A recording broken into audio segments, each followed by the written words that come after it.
Hello students, स्वागत है आप सभी का एजुकेशन एक्सप्रेस में। पिछले लेक्चर में हम सक्सेसिव चेंज वाले क्वेश्चंस कर रहे थे, जिसमें हमने देखा था सक्सेसिव चेंज वाला एक फॉर्मूला भी होता है और हम डायरेक्टली भी एक मेथड से कर सकते हैं। हमने देखा कि कोई भी एक क्वांटिटी होती है, कोई भी एक क्वांटिटी है, ठीक है, जो कि किन्हीं दो अलग क्वांटिटी के मल्टीप्लिकेशन से बन रही है, ठीक है, किन्हीं दो क्वांटिटी के मल्टीप्लिकेशन से बन रही है ना।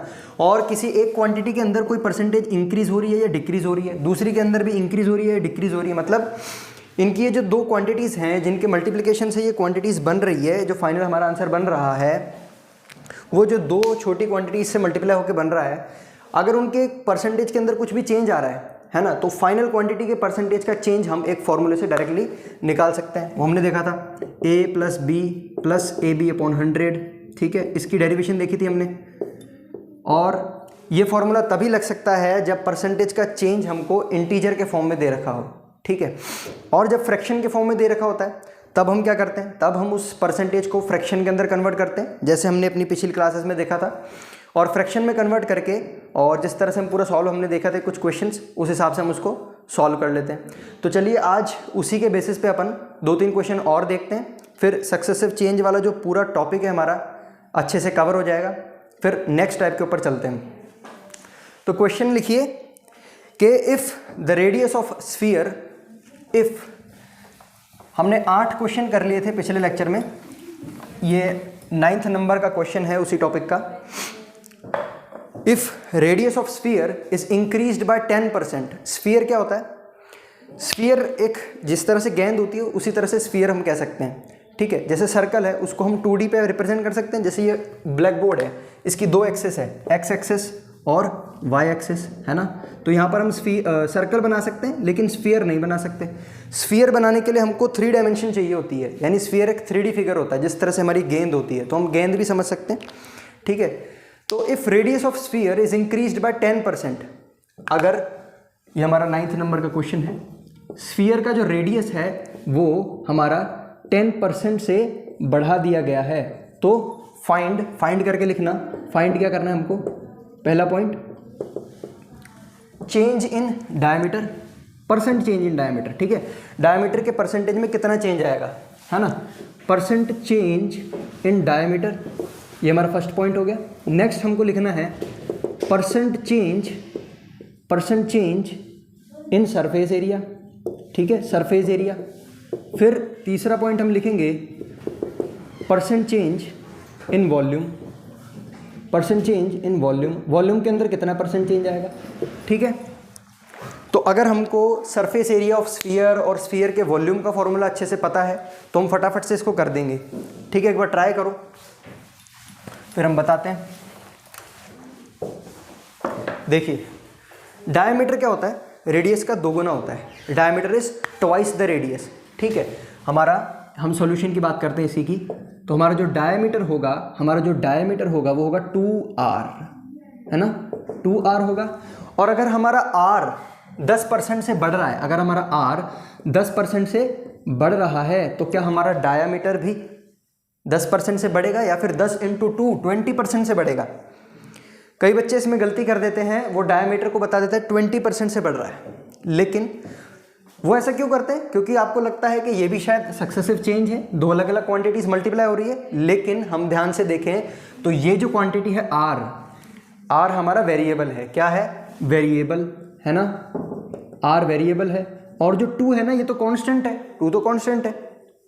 तो सक्सेसिव चेंज का कॉन्सेप्ट हमेशा 2 वेरिएबल के ऊपर लगता है, तो ये सक्सेसिव चेंज नहीं बनेगा, ठीक है। तो हमारा जो सिर्फ और सिर्फ डायमीटर जो इंक्रीज हो रहा है वो भी 10% से ही होगा। तो डायमीटर हमारा कितने परसेंट से इंक्रीज होगा? 10%। ये फर्स्ट का आंसर हो गया, ठीक। अब देखो, अब यहाँ पर आता है, अगर आपको स्फीयर के सरफेस एरिया का फॉर्मूला पता है तो आप फटाफट से निकाल लेंगे। क्या होता है स्फीयर के सरफेस एरिया का फॉर्मूला? सोचो, देखो, याद कर लेना, ये भी आता है हमारे सरफेस एरिया ऑफ स्फीयर, ठीक है। ये जब हम एडवांस वाला पार्ट पढ़ेंगे, मेंसुरेशन वगैरह, उसके अंदर अच्छे से आपको याद करवाएंगे फॉर्मूलेस। काफ़ी जितने भी शेप्स हैं, सभी शेप्स के हमको सरफेस एरिया, हमको वॉल्यूम, ये सब हमको याद होना चाहिए। तो स्फीयर का यही हम लिख लेते हैं, ये होता है 4 पाई आर स्क्वायर, ठीक है, 4 पाई आर स्क्वायर। तो अब हम देखेंगे कि 4 और पाई जो है ये तो एक कांस्टेंट है, 4 और पाई जो है ये कांस्टेंट है, तो वेरिएबल हमारा क्या हुआ आर। तो हम ऐसे लिख सकते हैं कि सरफेस एरिया जो है हमारे स्फीयर का वो डिपेंड करेगा सिर्फ आर स्क्वायर पर, यानी कि आर मल्टीप्लाई बाय आर, यानी कि सरफेस एरिया एक ऐसी क्वांटिटी है जो इस पे और इस पे डिपेंड कर रही है, 2r पे डिपेंड कर रही है, मतलब 2 वेरिएबल्स हैं इसके अंदर, सक्सेसिव चेंज लगेगा। कौन सा फॉर्मूला लगेगा, percent change in surface area is equals to वही वाला फॉर्मूला हमारा a plus B plus A B upon 100, है ना। तो यहाँ पर r के अंदर कितना चेंज आ रहा है उसको हम a मानेंगे, फिर से r के अंदर कितना चेंज आ रहा है उसको हम b मानेंगे, तो चेंज आएगा 10% plus 10% plus A B, 10 into 10 100 upon 100, ठीक है, ये परसेंटेज के अंदर आंसर आएगा। तो ये तो कट के बन गया 1, 10 और 10 20 और एक 21%, देखा आपने 21% सरफेस एरिया के अंदर चेंज आएगा, 21%, है ना। तो ये भी हमने देख लिया। अब देखो इसका थर्ड पार्ट है, वो कह रहा है percent change in volume, volume की परसेंटेज के अंदर कितना चेंज आएगा। तो उसके लिए हमको वॉल्यूम का फॉर्मूला आना चाहिए। वॉल्यूम का फॉर्मूला लिखो, वॉल्यूम का फॉर्मूला है 4/3 पाई आर क्यूब। तो अब इससे आप ट्राई करके देखो इस क्वेश्चन को फटाफट से। वॉल्यूम का फॉर्मूला मैं यहाँ पे लिख देता हूँ, अब आप देखो इसको, यहाँ पर लिख देता हूँ इसके थर्ड पार्ट। वॉल्यूम जो होता है हमारा स्फीयर का, है ना, वो होता है 4/3 पाई आर क्यूब। अब बताओ इसको कैसे बताओगे कि वॉल्यूम में कितना चेंज आया।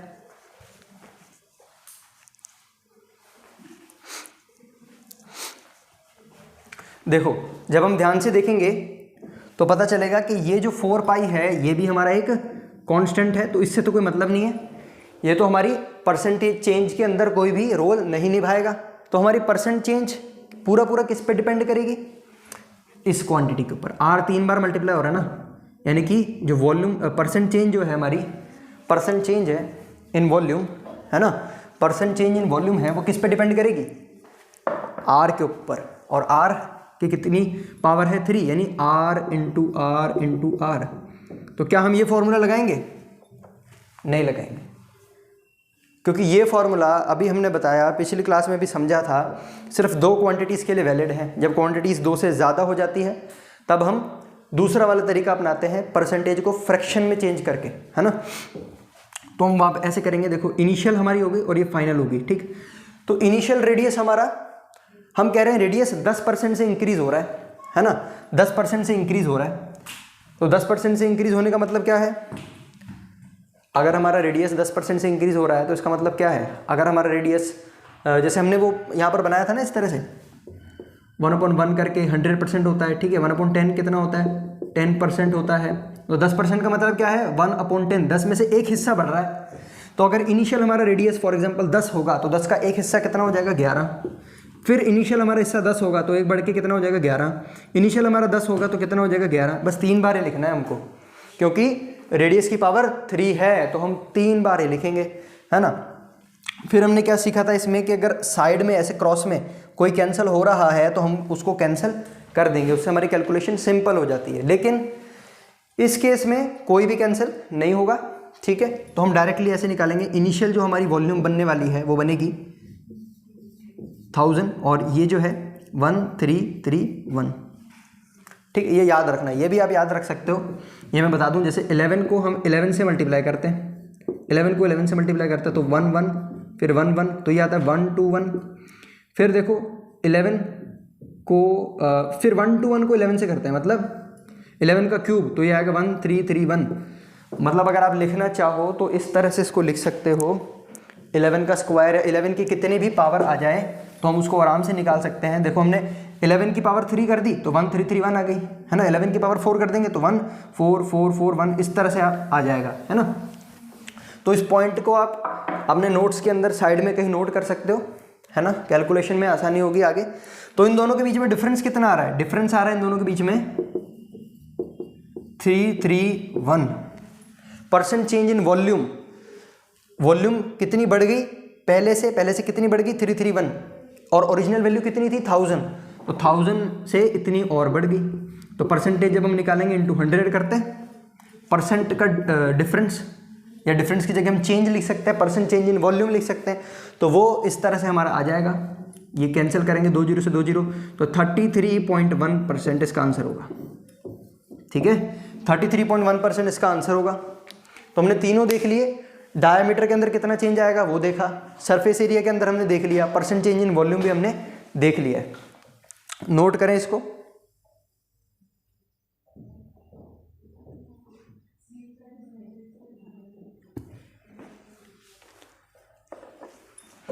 चलिए क्वेश्चन नंबर 10 देखते हैं।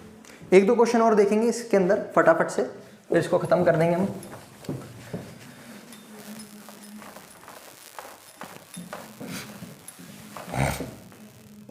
देखो क्वेश्चन नंबर 10 भी मैं आपको पढ़ के बताऊंगा और आप साथ के साथ उसकी जो वैल्यूज़ हैं वो क्वेश्चन आप पूरा का पूरा लिखते जाना। क्या कह रहा है क्वेश्चन नंबर 10? ये कह रहा है, ये हमारा क्वेश्चन नंबर 10 था, कल हमने 9th तक कर लिया था। ठीक है, ये 10th था, जो भी है नंबर वो आप देख लेना। नेक्स्ट क्वेश्चन हमारा है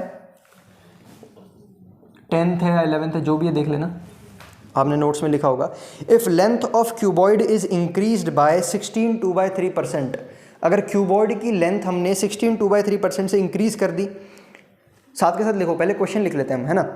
if length of cuboid is increased bye 16 2/3%, यानी लेंथ अगर कितनी इंक्रीज कर दी, 16 2/3% से हमने इंक्रीज कर दी, comma breadth is decreased by 20%, breadth is decreased by 20%, breadth is decreased by 20%, decrease हो रहा है, ये भी लिखो।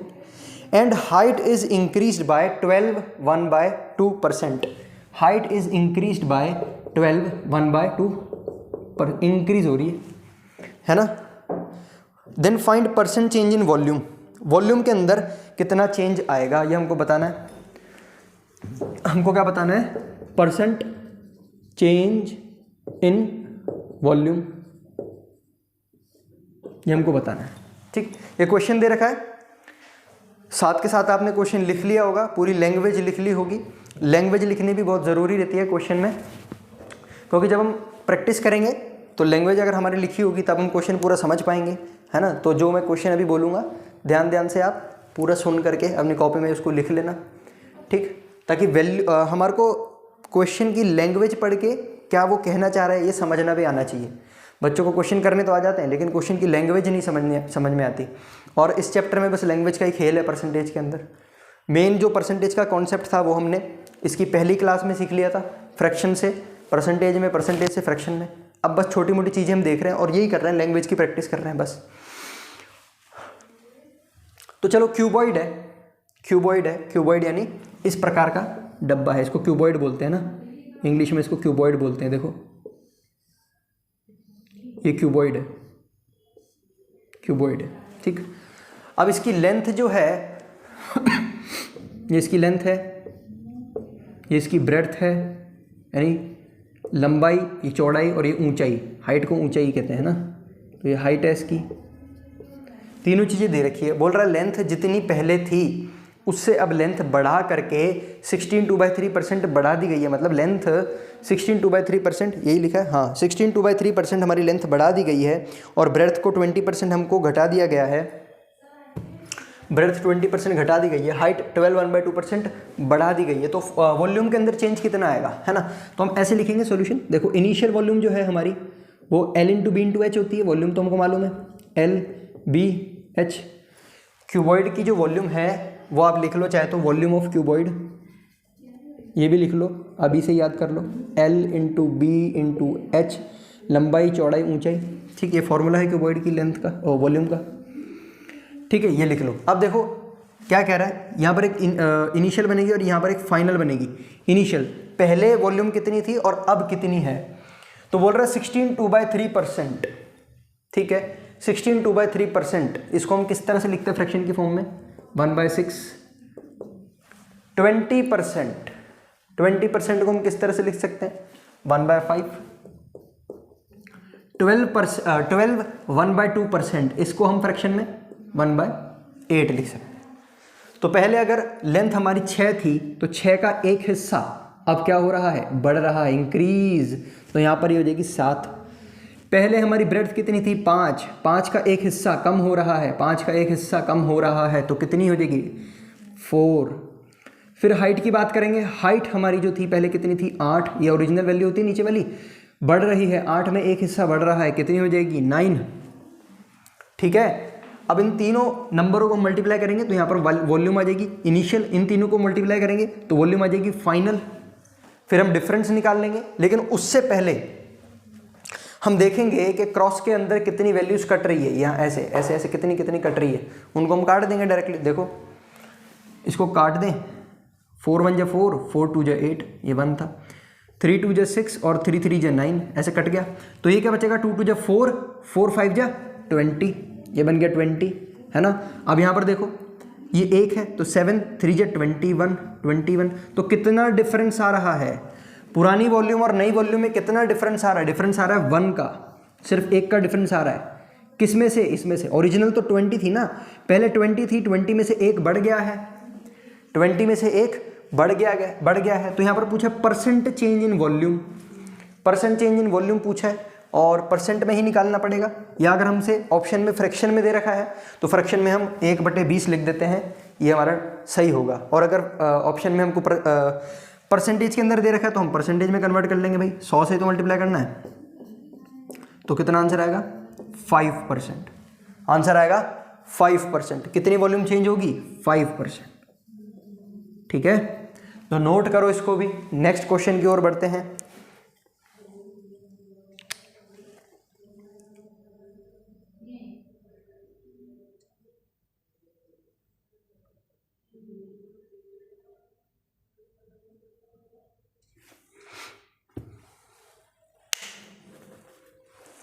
चलो नेक्स्ट क्वेश्चन लिखो, नेक्स्ट आगे नंबर डाल के। If radius of base of cylinder is increased by 12 1/2%, radius of base of cylinder, cylinder के बेस का जो रेडियस है, देखो सिलेंडर कैसा होता है अभी देखते हैं।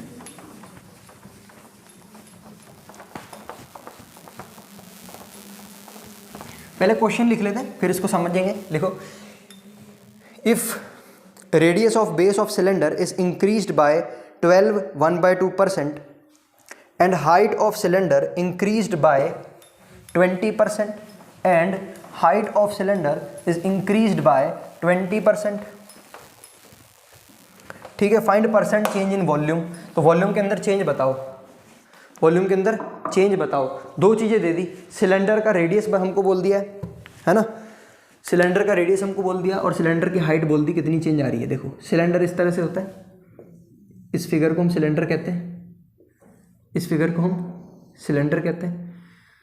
ये सिलेंडर का बेस का रेडियस होगा, रेडियस, ये इसका डायमीटर होगा, डायमीटर, डायमीटर, ये इसकी हाइट होगी, लंबाई। ठीक है, ये इसकी लंबाई होगी। क्वेश्चन में क्या बोला है, रेडियस अगर इंक्रीज कर दी गई है, रेडियस जो है इंक्रीज कर दी गई है 12 1/2% से इंक्रीज कर दी गई है, और हाइट हमारी कितनी इंक्रीज कर दी है, हाइट हमारी कितनी इंक्रीज कर दी, हाइट है हमारी 20%। ठीक है, हाइट, हाँ हाइट 20%, हाइट 20% इंक्रीज कर दी गई है, दोनों चीज़ें इंक्रीज हो रही है। हाँ, और हमसे पूछा गया है find the percent change in volume, volume की percent change in volume, volume के अंदर कितना चेंज आ रहा है, कितना परसेंट चेंज आ रहा है। तो ये निकालने से पहले हमको सिलेंडर की वॉल्यूम का फॉर्मूला भी आना चाहिए, है ना। तो सिलेंडर की वॉल्यूम का फॉर्मूला होता है pi R square H, pi R square H. ठीक, तो अब बताएं कैसे करेंगे हम। भाई अब तो आसान हो गया, ये हमारे पास कांस्टेंट है, जैसे पीछे हमने क्वेश्चन करा बिल्कुल उसके जैसा ही है ये। पाई हमारा कांस्टेंट है, आर स्क्वायर एच वेरिएबल है, वेरिएबल हमारे पास हो गए 3, है ना। तो हम इसी तरह से करेंगे, वॉल्यूम इनिशियल और वॉल्यूम फाइनल, है ना। तो यहाँ पर R into R into H, इस पर डिपेंड करेगी। तो आर हमारा बढ़ रहा है 12 1/2%, 12 1/2% यानी कि होता है 1/8। और 20% कितना होता है? 20% होता है हमारा 1/5।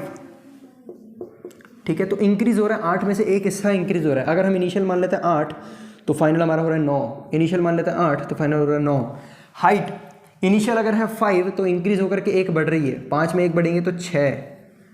ठीक है, अब हमको इसको सिंपल करने के लिए जो जो कैंसिल हो रहा है हम उसको कैंसिल करेंगे। देखो 2 3 जा 6, 2 4 जा 8, और कैंसिल होगा क्या है? और कैंसिल नहीं होगा।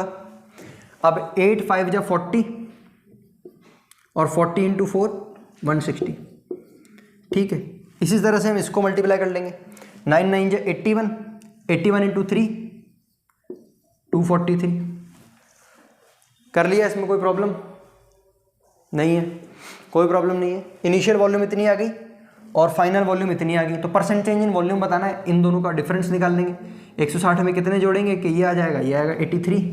तो परसेंट चेंज हम बात करेंगे, परसेंट चेंज तो ये होगा 83 डिवाइडेड बाय 160 इंटू 100, और इसको सॉल्व करके हम आंसर बता देंगे। जिस भी फॉर्म में दे रखा होगा हमको ऑप्शन में, ऑप्शन में हमको परसेंटेज की फॉर्म में दे रखा है, फ्रैक्शन की फॉर्म में दे रखा है, या डेसिमल की फॉर्म में दे रखा है, जिस भी फॉर्म में दे रखा होगा उस फॉर्म में हम इसको कर देंगे। ठीक है, तो ये टाइप भी हमने कंप्लीट कर लिया है ना, तो आप इसको नोट करो। अब हम नेक्स्ट टाइप देखेंगे, इसके नेक्स्ट टाइप देखेंगे।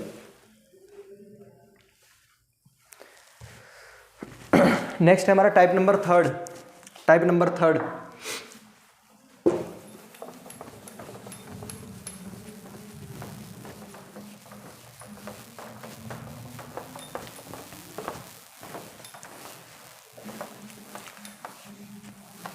Type number third.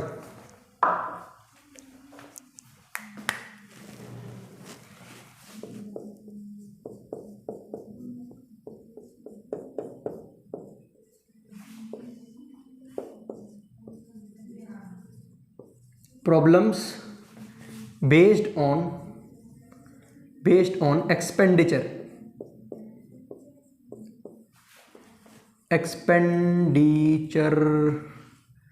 अभी एक्सपेंडिचर क्या चीज़ होती है भाई, ये भी हम समझेंगे, अभी बड़े आराम से समझेंगे।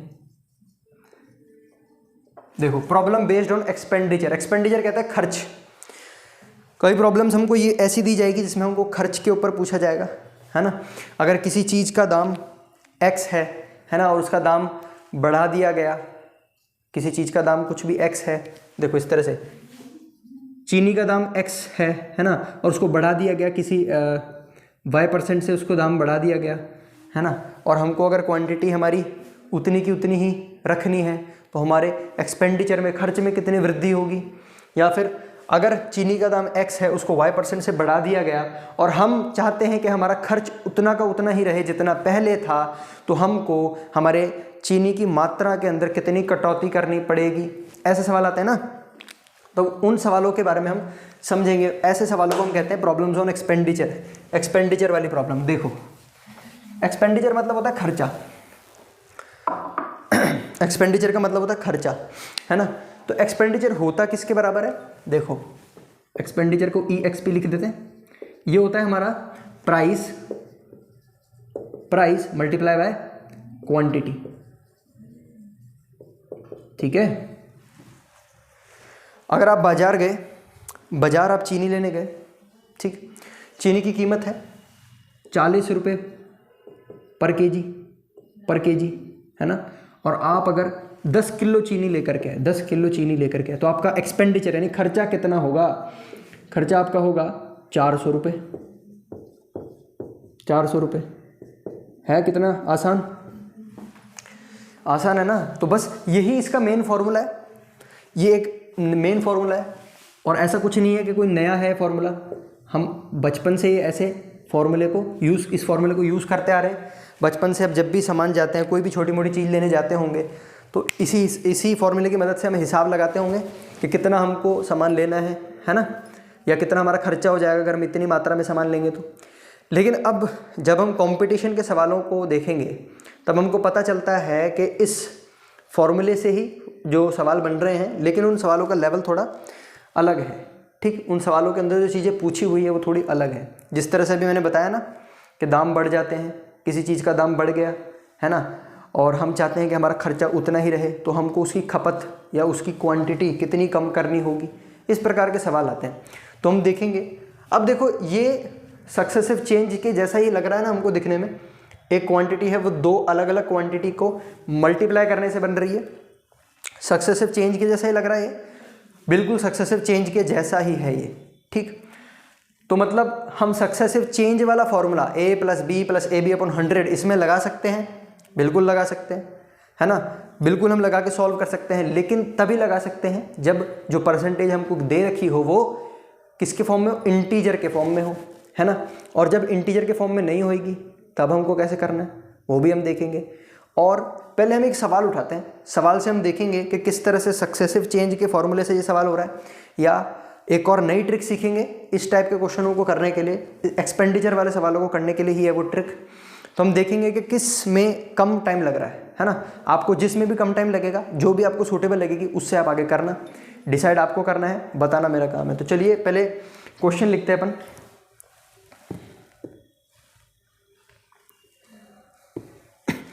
क्वेश्चन नंबर 1 लिखो, if price of petrol is increased by 20%, if price of petrol is increased by 20%,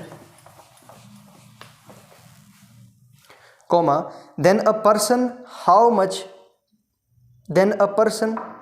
much percent decreases his consumption, then a person how much percent decreases his consumption, comma, so that total expenditure remain same, so that total expenditure remain same। Question number first है हमारा, यहीं से करते हैं हम।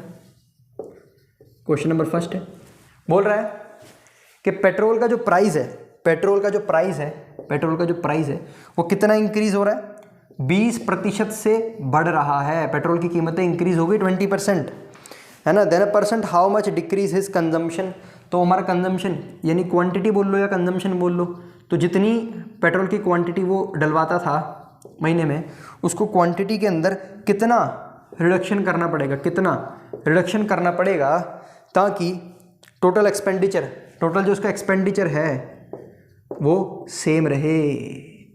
यानी पहले जितना खर्चा आता था अब भी हमारा खर्चा सेम आए। मतलब पहले अगर वो रोज़ 100 रुपये का पेट्रोल डलवाता था तो अब भी वो अपनी आदत नहीं बदलने वाला, अब भी वो 100 रुपये का पेट्रोल डलवाएगा, लेकिन अब उसको क्वांटिटी कम करनी पड़ेगी। ठीक है भाई, 100 रुपये में पहले मान लो ज़्यादा आ जाता था, अब थोड़ा कम आएगा ना, तो वही क्वांटिटी पूछी है इसने कि कितनी क्वांटिटी घट गई होगी। तो हम पहले हमारा जैसे मैंने बोला सक्सेसिव चेंज जैसा ही है, तो उसके जैसा फॉर्मूला लगा के देखते हैं हम। ठीक है, परसेंट चेंज इन एक्सपेंडिचर के अंदर जो चेंज आएगा वो होगा a + b + ab/100। ए हमारा है पी के अंदर पेट्रोल के दाम में कितना चेंज आ रहा है, बी है हमारा क्वांटिटी के अंदर कितना परसेंट चेंज आ रहा है, और बी हमको दे नहीं रखा तो हम ऐसे कैसे रहने देते हैं, इसको रहने देते हैं। परसेंट चेंज इन एक्सपेंडिचर, खर्चे में कितना चेंज आया, तो हमने क्वेश्चन में लिखा कोई चेंज नहीं आया, खर्चा हमारा सेम है, तो ये होगा 0%। ए कितना है हमारा 20, और ए बढ़ रहा है इसलिए प्लस का 20, घट रहा होता तो माइनस का 20 लिख देते हम। प्लस बी हमको मालूम नहीं है तो ऐसे रहने देंगे, ए 20, बी हमको मालूम नहीं है तो ऐसे रहने देंगे /100। ठीक, कोई प्रॉब्लम नहीं है अभी तक। ये क्या बन गई हमारी, एक इक्वेशन बन गई। अब इस इक्वेशन को सॉल्व करना हमको आता है। 0 से 0 गया, 2 5 × 10 बन गया। ये जो है 20 हमारा इधर चला जाएगा, माइनस का 20, है ना। बी को हम कॉमन ले लेंगे, 1 + 1/5। ठीक है, मैं यहाँ पर इसको सॉल्व कर देता हूँ। माइनस का 20 = b, और ये एलसीएम ले लेंगे 6/5, है ना। तो b का जो आंसर आएगा वो आएगा माइनस का 20 × 5/6। ठीक है, यानी कि 2 3 × 6 और ये 10, यानी कि 50/3, माइनस का 50/3, है ना। यानी b की जो परसेंटेज आएगी हमारे पास माइनस में आ रही है, माइनस से हमको पता चल रहा है कि क्वांटिटी डिक्रीज होने वाली है, डिक्रीज होने वाली है। ठीक, अब हम इसको और डिवाइड करके देख सकते हैं, और डिवाइड करके हम इसको देख सकते हैं। ठीक है, 3 1 3 4 5 बचा 20, 3 6 18, 2/3 16 2/3% डिक्रीज होगी, 16 2/3% डिक्रीज होगी। ये तो हमने सक्सेसिव चेंज वाले फॉर्मूले से करके देखा। ठीक है, इस फॉर्मूले से करके देखा। अब मैंने बताया था कि एक इसमें और ट्रिक देखेंगे हम, जिससे इससे भी जल्दी हो जाएगा हमारा सवाल, है ना। तो वो ट्रिक देखते हैं। देखो सवाल वही है, हमारा क्वेश्चन वही है, गिवन चीज़ें मैंने लिखी हुई है यहाँ पर। अभी देखो इसमें प्रॉब्लम क्या आ रही है। देखो इक्वेशन तो हमारी बन रही है, लेकिन इसमें बी निकालना होता है। अगर ये निकालना होता, परसेंट चेंज इन एक्सपेंडिचर निकालना होता, तो हम फटाफट से निकल जाता एक ही बार में, लेकिन यहाँ पर हमको बी निकालना था, है ना। तो इसलिए इक्वेशन बनी होता ना, सारा हमको फिर बाद में सॉल्व करना पड़ा ये। तो अब देखो किस तरह से करते हैं हम। यहाँ पर देखो, यहाँ पर देखना किस तरह से हम करेंगे इसको दूसरे मेथड से। एक तो ये तरीका हो गया, यहाँ पर और लिख लेना, ये दूसरा तरीका हो गया हमारा। क्या कह रहा है, पेट्रोल की कीमतें 20% बढ़ रही है, पेट्रोल की कीमतें 20% बढ़ रही है। ठीक है, 20% बढ़ रही है। तो मान लेते हैं पहले पेट्रोल की कीमत क्या थी, 100 रुपये। इन्होंने बताई तो नहीं है ना कि क्या थी, तो हम अपनी मर्जी से कुछ भी मान सकते हैं। 100 रुपये थी फॉर एग्जाम्पल। 20% पेट्रोल बढ़ रहा है, यानी बढ़ के कितना हो गया, 120, है ना। 20% बढ़ेगा तो 120 ही होगा, 100 का 120%। और क्या बोल रहा है कि हम चाहते हैं कि हमारा एक्सपेंडिचर सेम रहे। क्वेश्चन में मैंने लिखवाया है, हम चाहते हैं एक्सपेंडिचर सेम रहे, यानी कि हमारा ये जो प्राइस है वो तो इतनी बढ़ गई, लेकिन खर्चा हमारा 100 का 100 रहे, 100 का 100 रहे। तो हमें क्वांटिटी कितनी घटानी पड़ेगी, क्वांटिटी कितनी घटानी पड़ेगी, यानी कि अगर हम क्वांटिटी हमको कितनी घटानी पड़ेगी, तो हम यहाँ से देख सकते हैं। यहाँ से 120 से हम जब 100 पर आए तो हमको कितना कम करना पड़ा, 20 कम करना पड़ा। देखो इसको इस तरह से हम समझ सकते हैं, 20 तो कम करना पड़ा, एक तो मैं अभी बताता हूँ। पहले देखो 20 कम करना पड़ा, और किस में से कम करना पड़ा, 120 में से। तो 0 से 0 गया, 1/6 बनेगा, और 1/6 हमारा बराबर होता है 16 2/3% के। तो ये हमने देख लिया। अब देखो इस चीज़ को समझने में थोड़ी सी तकलीफ आती है पहली बार में, बस पहली बार में थोड़ी सी तकलीफ आती है। फिर जब हम इसके बहुत सारे क्वेश्चन करेंगे बैक टू बैक, तब आपको इस चीज़ की आदत पड़ जाएगी। इसको कहते हैं हम लॉजिकल अप्रोच। क्या कहते हैं, लॉजिकल अप्रोच, है ना। हम एक्सपेंडिचर वाले सवालों को इस अप्रोच से ही करेंगे। तो इसको समझने में जो परेशानी आती है, अब हम ध्यान से समझते हैं, ध्यान से हम समझते हैं। देखो क्वेश्चन एक बार आप वापस से पढ़ो, क्वेश्चन एक बार वापस से पढ़ो जो लैंग्वेज मैंने लिखवाई है ना, और फिर इसको एक बार ध्यान से देखो।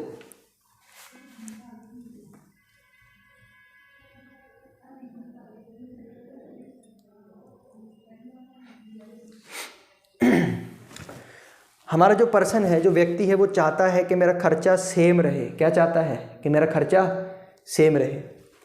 वो पहले फॉर एग्जांपल 100 रुपये का पेट्रोल डलवाता था। एग्जांपल के लिए बता रहा हूँ, उदाहरण के लिए मान लेते हैं 100 रुपये में उसका 1 लीटर पेट्रोल आ जाता था। 100 रुपये में मान लेते हैं, एग्जाम्पल के लिए बता रहा हूँ, ठीक है, उदाहरण के लिए, सच मत मानना कि 100 रुपये लीटर पेट्रोल हो गया। ठीक, 100 रुपये में 1 लीटर पेट्रोल उसका आ जाता था। अब पेट्रोल की कीमतें 20% बढ़ गई, यानी अब 1 लीटर पेट्रोल की कीमत हो गई 120 रुपये। लेकिन वो जो व्यक्ति है वो चाहता है कि अब भी मैं 100 रुपये का पेट्रोल ही डलवाऊंगा, अब भी मैं 100 रुपये का पेट्रोल डलवाऊंगा। वो अपना खर्चा सेम रखना चाहता है, खर्चा अपना सेम रखना चाहता है।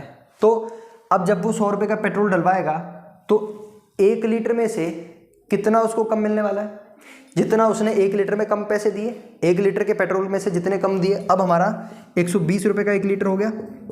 देखो ध्यान से समझना, अभी अगर ये चीज़ समझ में आ गई तो ये पूरा टॉपिक जब हम पढ़ेंगे, इसके जितने भी क्वेश्चन करेंगे, अभी तो पहला क्वेश्चन है, अभी अगर ये चीज़ समझ में आ गई तो सारे क्वेश्चन आराम से बन जाएंगे। ध्यान से समझना, पहले 100 रुपये में हमने माना कि 100 रुपये में 1 लीटर पेट्रोल आता था। ठीक, पेट्रोल की कीमतें 20% बढ़ा दी गई, यानी अब 120 रुपये में 1 लीटर पेट्रोल आता है। लेकिन वो व्यक्ति कह रहा है कि अब भी मैं पेट्रोल भरवाने जाऊंगा तो 100 रुपये ही दूंगा, है ना, 100 रुपये ही दूंगा। यानी कि 1 लीटर की कीमत से कितने कम पैसे दे रहा है वो, यानी 1 लीटर में से कितना कम पेट्रोल अब उसको मिलेगा, जितने उसने 1 लीटर की कीमत से कम पैसे दिए। 1 लीटर की कीमत से जितने पैसे कम दिए उतना कम पेट्रोल उसको मिलेगा। तो 1 लीटर की कीमत से, 1 लीटर की कीमत अब 120 है, तो उसने कितने कम दिए पैसे, कितने कम पैसे दिए उसने, 20 रुपये, 20 रुपये कम दिए। किस में से, 1 लीटर की कीमत से। अब 1 लीटर की कीमत हमारी कितनी थी, 120, तो पेट्रोल कितना कम मिलेगा उसको, कितना ही कम मिलेगा। तो जब हम इसको डिवाइड करेंगे, हमसे पूछा क्या है कितनी क्वांटिटी उसको कम मिलेगी, हम इसको डिवाइड करेंगे तो आएगा 1/6, यानी कि 16 2/3% उसको पेट्रोल अब कम मिलेगा, यानी इतनी क्वांटिटी उसको अब कम करनी पड़ेगी। ठीक है, क्लियर है अब ये। एक बार ध्यान से इसको समझो, इस अप्रोच को, फिर और इस पे क्वेश्चन देखते हैं अपन।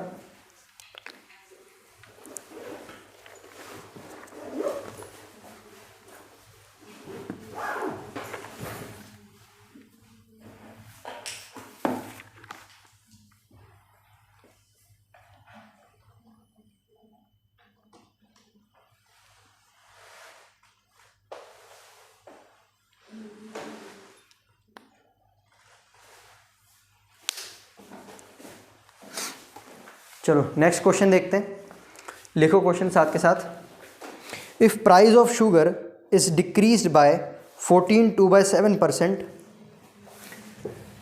If price of sugar is decreased bye 14 2/7%, comma, then how much percent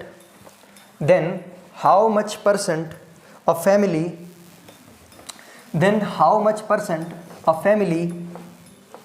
increase their consumption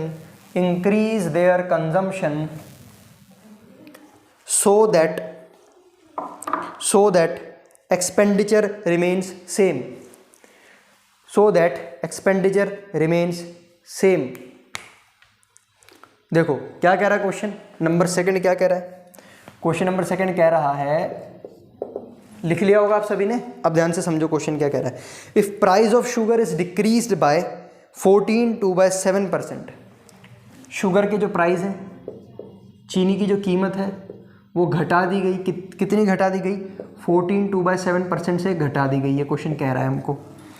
then how much percent a family increase their consumption, consumption मतलब अपना खर्चा, क्वांटिटी, उसकी क्वांटिटी कितनी बढ़ा दें, वो बढ़ाने के लिए पूछ रहा है, इंक्रीज, कितनी इंक्रीज कर दे, वो क्वांटिटी अपनी कितनी इंक्रीज कर दे, ताकि उनका जो एक्सपेंडिचर है वो सेम आए। ठीक है, एक्सपेंडिचर हमारा सेम आना चाहिए, एक्सपेंडिचर हमारा सेम आना चाहिए। तो बिल्कुल इसी प्रकार का क्वेश्चन है ये, बिल्कुल इसी प्रकार का क्वेश्चन है ये। तो एक बार इसको ट्राई करो आप, क्वेश्चन आपने लिख लिया है, ठीक है, गिवन मैंने बता दिया है, इसके जैसे सेम टाइप का क्वेश्चन भी हमने करके देख लिया है, तो अभी आप अपने आप ट्राई करो।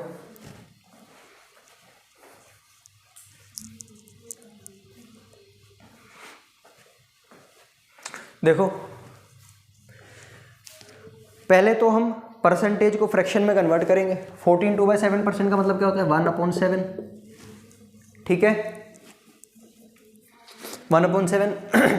तो शुगर का प्राइस कम हो रहा है, यानी मान लो अगर शुगर का प्राइस पहले 7 था तो 7 का एक हिस्सा कम हो रहा है, यानी कम होकर के चीनी की कीमत अब बन जाएगी 6 रुपये।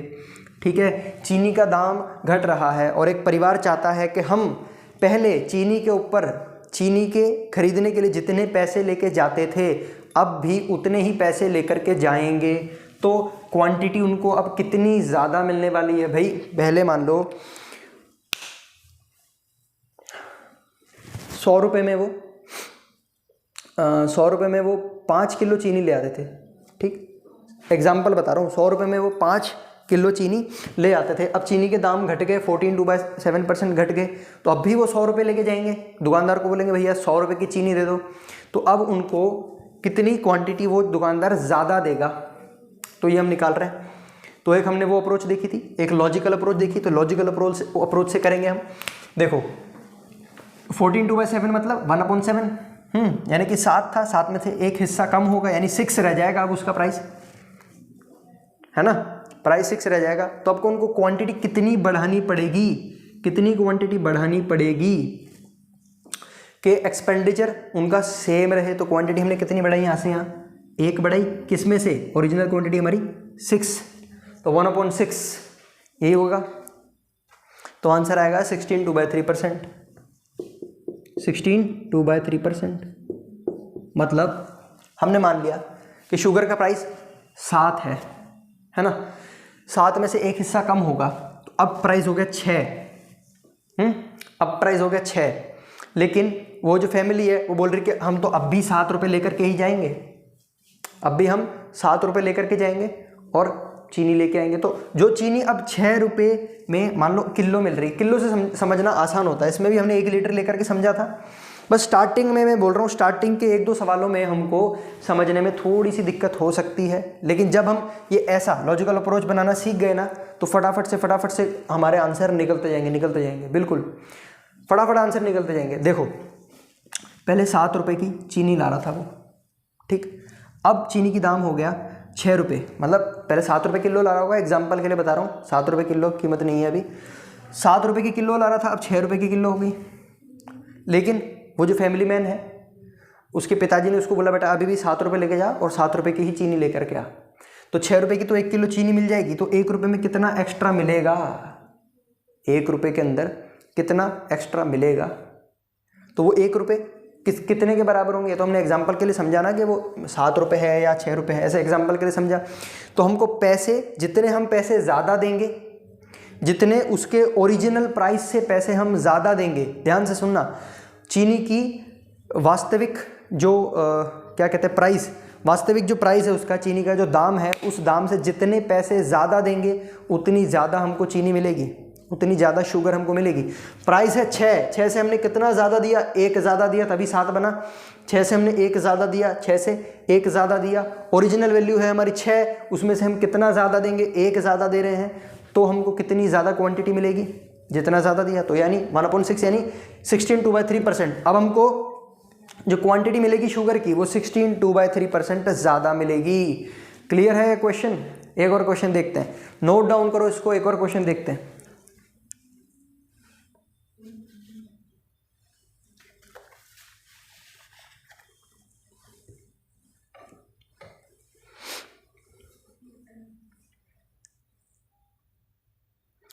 देखो जिनका हो गया क्वेश्चन वो आगे नेक्स्ट क्वेश्चन नंबर 3 लिखें, जिनका भी बाकी है वो पॉज करके इसको नोट डाउन कर लें। बाकी बच्चे नेक्स्ट क्वेश्चन लिखें। क्या है नेक्स्ट क्वेश्चन? नेक्स्ट क्वेश्चन कह रहा है, क्वेश्चन नंबर 3 डालो, the price of rice, rice यानी चावल, the price of rice is decreased bye 30%, comma the price of rice is decreased by 30%. by how much percent, comma के बाद by how much percent, by how much percent the consumption is increased, by how much percent the consumption is increased, consumption कितना percent बढ़ेगा, so as the expenditure will decrease by 10% only, so as the expenditure will decrease by 10% only, है ना। चलो अब question में given चीजें हम frame करते हैं। यहाँ पर प्राइस ऑफ राइस, राइस का जो प्राइस है, राइस का जो प्राइस है क्या हो रहा है, वो डिक्रीज हो रहा है। कितना डिक्रीज हो रहा है? 30% डिक्रीज हो रहा है भाई, है ना। तो बोल रहा है हमको उसका कंजम्पशन यानी क्वांटिटी जो है, कंजम्पशन या क्वांटिटी कितनी बढ़ानी पड़ेगी, कितनी बढ़ानी पड़ेगी, ये पूछा है हमसे। So as the expenditure will decrease by 10% only. चलो दिमाग लगाओ इस पे। ये पहले और दूसरे क्वेश्चन से थोड़ा सा अलग है, बिल्कुल थोड़ा सा अलग है। पहले और दूसरे क्वेश्चन में हमारा एक्सपेंडिचर जो था वो सेम था, बट इस क्वेश्चन के अंदर हमारा एक्सपेंडिचर कम होगा। बिल्कुल लॉजिकल अप्रोच से ही बनाएंगे हम, ऐसी वाली अप्रोच से ही इसको बनाएंगे क्वेश्चन को। देखो जब ऐसे ये वाले हम एक्सपेंडिचर के ऊपर सवाल करेंगे ना, तब जब हम लॉजिकल अप्रोच की मदद लेंगे तब हम जो वैल्यू है, जैसे यहाँ पर फ्रैक्शन में नहीं दे रखी, अगर फ्रैक्शन के अंदर परसेंटेज दे रखी होती तो हम डायरेक्टली फ्रैक्शन में कन्वर्ट कर लेते इसको। हमको पूरी वैल्यू दे रखी है ना, तो पूरी वैल्यू जब हमको दे रखी होगी तो या तो हम सक्सेसिव चेंज वाला फॉर्मूला लगाएंगे, लेकिन हमने उसमें देखा था सक्सेसिव चेंज वाले में, देखो सक्सेसिव चेंज से हो जाएगा ये, मैं बता देता हूँ आपको कैसे होगा। अगर हम इसको माने परसेंट चेंज, है ना, ये परसेंट चेंज इन एक्सपेंडिचर, तो वही ए प्लस बी वाला, इसको मान लेते हैं राइस, इसको मान लेते हैं क्वांटिटी, इसको मैं आर मान लेता हूँ, इसको मैं क्यू मान लेता हूँ, है ना। तो ये होगा R plus Q plus R Q upon 100। हमको ये दे रखा है माइनस का 10 दे रखा है, आर हमको दे रखा है माइनस का 30, क्यू हमको निकालना है, आर दे रखा है माइनस का 30, क्यू हमको निकालना है। तो ये भी क्वेश्चन मैंने बोला ना, जब भी हमको जो परसेंटेज हैं वो इंटीजर की फॉर्म में दे रखे होते हैं तब हम ये वाले फॉर्मूले से निकाल सकते हैं, लेकिन जब हम निकालेंगे ना तो सॉल्व करना थोड़ा सा मुश्किल हो जाएगा ना। इक्वेशन मुश्किल तो क्या है, टाइम ज़्यादा ले लेगा, और कंपटीशन में हमको क्या चाहिए, टाइम कम से कम लगे, ठीक। तो हम लॉजिकल अप्रोच से इसको करेंगे। देखो यहाँ पर देखते हैं हम, यहाँ देखते हैं इसको। तो ऐसे केस में जब ये दे रखा हो हमको इंटीजर्स के अंदर दे रखा हो, तब हम क्या बनाएंगे, कोई भी अपने मन से एक ऐसी सिंपल वैल्यू बना लेते हैं जिसका परसेंटेज निकालना, ऊपर करना, नीचे करना इजी हो। 100 मान लेते हैं। राइस की प्राइस हम मान लेते हैं 100 है। राइस की प्राइस क्या है, 100 है, और वो डिक्रीज हो रही है 30%, 30% उसका दाम कम हो रहा है। 30% कम होगा तो कितना रह जाएगा, 70। 100 था अब 70 रह गया, है ना, 100 था अब 70 रह गया। क्वांटिटी कितनी इंक्रीज करनी पड़ेगी कि हमारा एक्सपेंडिचर सिर्फ और सिर्फ 10% से कम हो, यानी कि 10% से हमारा एक्सपेंडिचर हमारा 100 था, हम पहले चावल लेने के लिए 1 किलो चावल लेने के लिए 100 रुपये लेके जाते थे, अब हम उससे 10% कम लेके जाएंगे, तो 100 में से 10% कम करेंगे तो 90 आएगा, सबको पता है 90 आएगा।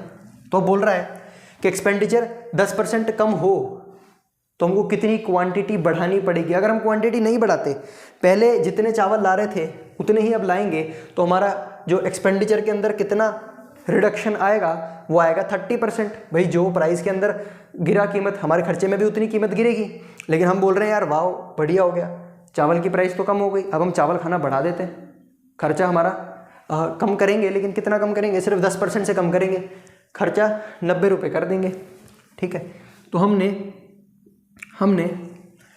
क्या करा, 70 रुपये में हमको 1 किलो चावल मिल जाते, लेकिन हमने 20 रुपये एक्स्ट्रा दिए, यानी 1 किलो से कितना ज़्यादा मिलेगा हमको, 1 किलो से हमको कितना ज़्यादा चावल मिलेगा, वही तो पूछ रहा है, क्वांटिटी कितनी ज़्यादा मिलेगी 1 किलो से। जितने हमने पैसे ज़्यादा दिए, कितने दिए पैसे ज़्यादा, 20 रुपये, ओरिजिनल प्राइस में से ज़्यादा दिए ना, ओरिजिनल प्राइस में से 20 रुपये ज़्यादा दिए, ओरिजिनल 70 रुपये किलो है उससे 20 रुपये ज़्यादा दे दिए, तो किस में से ज़्यादा दिए, ओरिजिनल वैल्यू से ज़्यादा दिए। ओरिजिनल वैल्यू भी लिखनी पड़ेगी, हाँ ओरिजिनल वैल्यू हमने लिखी। तो अब हमको ये जो बताएगा, ये हमको बता देगा कि कितना हमारा क्वांटिटी के अंदर इंक्रीज हुआ, ठीक है, कितनी क्वांटिटी में हमारा इंक्रीज हुआ। तो ये आने वाला है, 0 से 0 कट गया, ये बनेगा 2/7। हमने देखा था पिछले लेक्चरों के अंदर 1/7 होता है 14 2/7%, तो 2/7 क्या होगा, इंटू 2 तो होगा 28 4/7%। कोई शक नहीं होगा ना, क्लियर है क्वेश्चन, बहुत ही सिंपल सा क्वेश्चन था, हमने कर लिया इसको, नोट डाउन करें। एक और क्वेश्चन करते हैं इसी के ऊपर।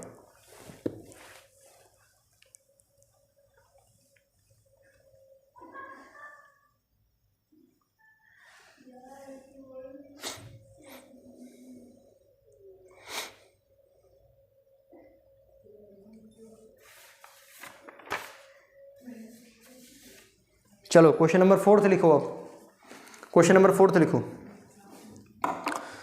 If price of sugar is increased by 20%, if price of sugar is increased by 20%, by how much kg of consumption is decreased, by how much kg of consumption is decreased, so as the expenditure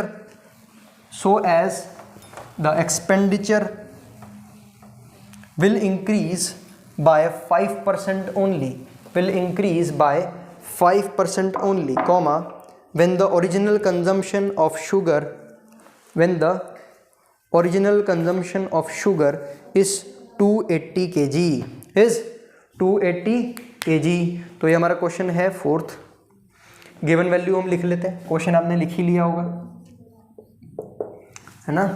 देखो वापस पढ़ रहा हूँ और साथ के साथ given value लिख रहा हूँ, है ना। If price of sugar is increased by 20%, sugar का जो प्राइस है 20% क्या हो गया, इंक्रीज हो गया भाई। Bye how much KG of consumption is decreased, consumption यानी वही क्वांटिटी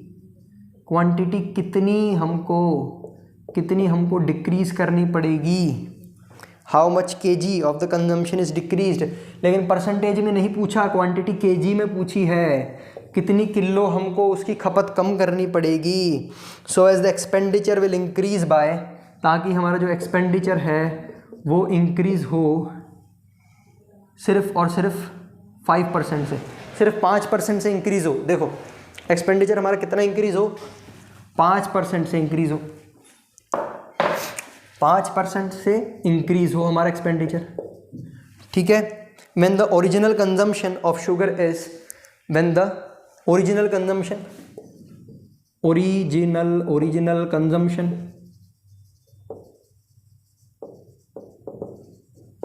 कंजम्पशन कितना है, 280 kg, ठीक है, 280 kg है। अब एक बार सोचो इस क्वेश्चन को कैसे करेंगे हम।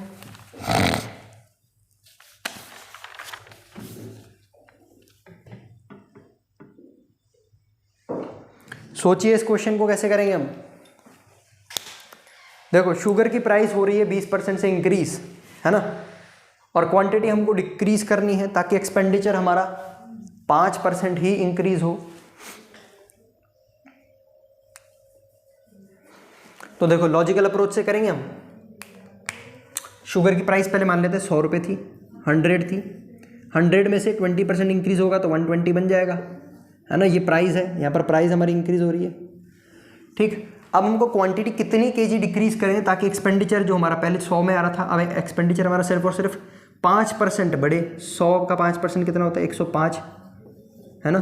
तो कितना अब हम क्वांटिटी को घटाएं, ओरिजिनल वैल्यू में से कितना हम क्वांटिटी को घटाएंगे। अब ये ओरिजिनल वैल्यू बन चुकी है, ओरिजिनल वैल्यू ये बन चुकी है 120, इसमें से कितना हमने कम करा तो 105 बनेगा। कितना कम करेंगे कि 105 बनेगा, 15 कम करेंगे, किस में से, 120 में से, ठीक है, यही होगा। कैंसिल करते हैं इसको, तो ये हम करेंगे 15 2 × 30, 4 × 60 और यह आ जाएगा 8, ठीक है, 1/8 आ जाएगा। 1/8 को अगर हम परसेंटेज में लिखना चाहें 12, 1/2%, यही होता है। लेकिन हमसे पूछा है क्वांटिटी बताओ, है ना, क्वांटिटी बताओ। अगर ओरिजिनल कंजम्पशन जो है हमारा 280 kg है तो क्वांटिटी कितनी हम कम करेंगे। हमने 8 में से एक हिस्सा कम करा ना, अभी 8 में से एक हिस्सा कम करा, तो उस एक हिस्से की वैल्यू पूछी है कि अगर ओरिजिनल हमारी क्वांटिटी, अगर हम हमारा कंजम्पशन जो है, हमारी जो क्वांटिटी है नहीं घटाते, अगर हम हमारी क्वांटिटी नहीं घटाते तो हमारी ओरिजिनल वैल्यू कितनी हो जाती, जितने हमने पैसे दिए उतने हमको मिलता 120। जो 100 रुपये की चीज़ है, जो हमारी शुगर की प्राइस जो है 100 रुपये है, अब वो बढ़ गई 120 रुपये हो गई। मतलब 100 रुपये में जितनी शुगर मिलती थी वो 120 में मिलेगी, तो ओरिजिनल वैल्यू उसकी कितनी है, 120। यानी हमने जो काटा, यहाँ जो आएगी हमारी वो ओरिजिनल वैल्यू होगी। और क्वेश्चन में दे रखा ओरिजिनल वैल्यू 80 kg के बराबर है, यानी कि अगर 8 हमारा 80 नहीं 280 kg के बराबर है, 8 हमारा 280 kg के बराबर है, तो हमसे पूछा है क्वांटिटी कितनी कम हो रही है, 8 में से एक कम हो रही है, तो एक कितने के बराबर होगी, ठीक है, एक कितने के बराबर होगी, तो डिवाइड कर देंगे ना, केजी के अंदर आंसर आ जाएगा हमारा। देखो 4 2 × 8, 4 7 × 28, 35 kg।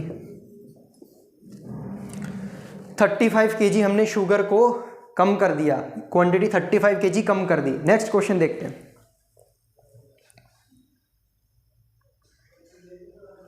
नेक्स्ट क्वेश्चन, देखो, if price of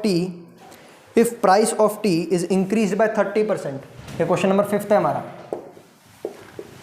if price of tea is increase by 30%, due to this a family use 40 kg less sugar, due to this a family use 40 kg less sugar, so as expenditure will increase by 10% only, so as expenditure will increase by 10% only, find original consumption।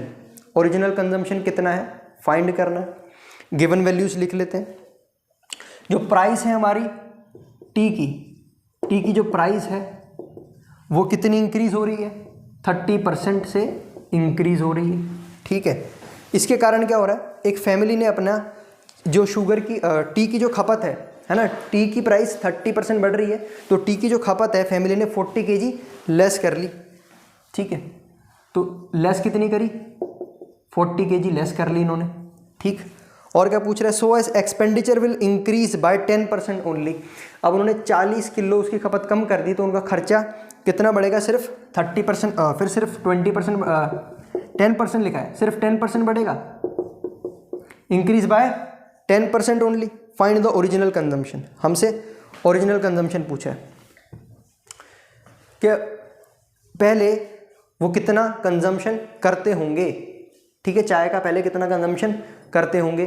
तो T का price 30% increase हो रहा है, logical approach से करेंगे, 30% increase हो रहा है, तो पहले अगर 100 होगा तो 130 हो गया अब, ठीक है।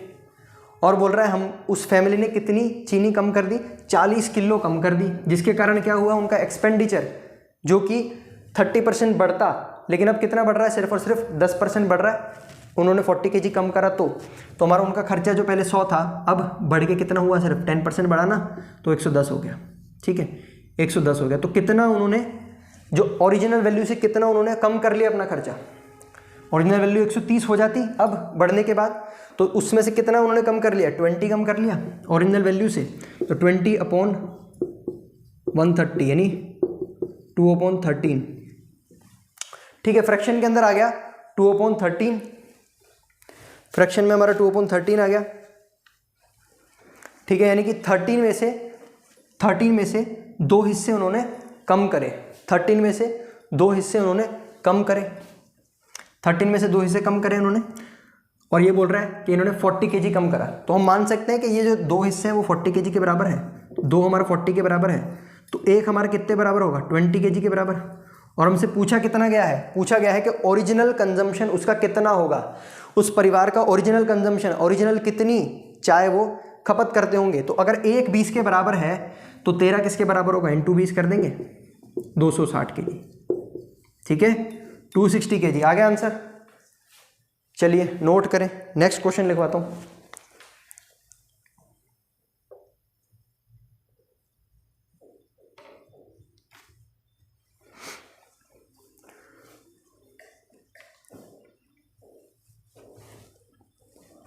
नेक्स्ट क्वेश्चन लिखिए, the price of sugar is increased by, यह क्वेश्चन नोट करने के बाद नेक्स्ट क्वेश्चन लिखिए, the price of sugar is increased by 20%, the price of sugar is increased by 20%, comma, due to this a family purchase 12 kg less sugar for ₹300, find, फिर नीचे लिखना है find के अंदर पॉइंट्स लिखने, ये थोड़ा बड़ा क्वेश्चन है, 2-3 पार्ट्स इसी के अंदर अटैच्ड है, ठीक है। फाइंड करके लिखना है ओरिजिनल वैल्यू, ओरिजिनल कंजम्पशन लिख लो, ओरिजिनल कंजम्पशन,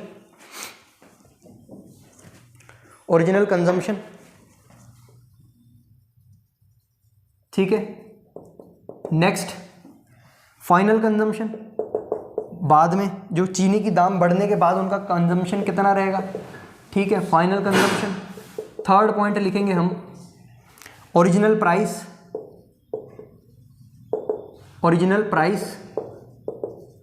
ठीक है। फोर्थ पॉइंट हम लिखेंगे और ये जो प्राइस निकालना है ना, रुपीस पर केजी निकालना है, पर किलो का कीमत हमको निकालनी है। फिर हमको निकालनी है फाइनल प्राइस, फाइनल प्राइस ये भी रुपीस पर केजी के अंदर, ठीक है। तो ये लिख लो क्वेश्चन को। अब क्वेश्चन की जो गिवन चीज़ें हैं वो हम यहाँ पर लिख करके एक बार समझते हैं क्वेश्चन को क्या कहना चाह रहा है। एक बार इसको समझते हैं क्वेश्चन को, ठीक है। वापस क्वेश्चन देखेंगे हम। देखो बोल रहा है price of sugar is increase bye 20%। तो शुगर का जो प्राइस है, शुगर का जो प्राइस है वो 20% से क्या हो रहा है, इंक्रीज हो रहा है, जिसके कारण उस फैमिली ने कितनी शुगर लेस कर दी। लेस जो करी उन्होंने 12 केजी लेस कर दी, ठीक है। और 12 KG less sugar for 300 rupees, for 300 rupees, for 300 rupees. इससे हमको क्या पता चल रहा है,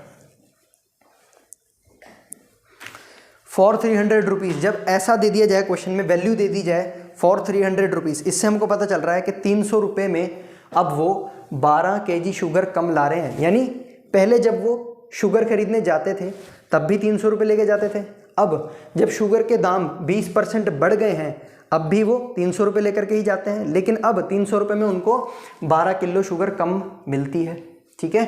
अब उनको शुगर 12 किलो कम मिलती है। तो हमसे क्या क्या पूछा गया है, ओरिजिनल कंजम्पशन पहले कितनी लाते थे, फाइनल कंजम्पशन अब 12 केजी कम होने के बाद अब कितनी मिलती है, ओरिजिनल प्राइस पहले प्राइस क्या थी और अब प्राइस क्या है। तो देखो उसी तरह से हम फ्रेम करेंगे। शुगर का प्राइस मान लेते हैं 100 था, 20% इंक्रीज होगा 120 हो जाएगा, ठीक। अब फॉर 300 रुपीज़ मतलब जो हमारा एक्सपेंडिचर है वो सेम रहने वाला है, हमारा जो खर्चा है वो सेम रहने वाला है ना। तो कितना हमको कम करना है, 20 कम करेंगे ओरिजिनल प्राइस में से, 20 कम करेंगे ओरिजिनल। अब ओरिजिनल तो 120 हो गया ना, तो 20 हमने कम करा, 1/6 आ गया, ठीक। 6 में से 1 हमने कम करा, है ना। और बोल रहे हैं 6 में से 1 हमने कम करा और 1 12 के बराबर है। 1 हमारा अगर 12 के बराबर है, 12 केजी के बराबर है, क्वेश्चन में बोल रखा है ये 1 12 के बराबर है। तो बताओ ओरिजिनल कंजम्पशन कितना होगा इनका, ओरिजिनल कंजम्पशन कितना होगा।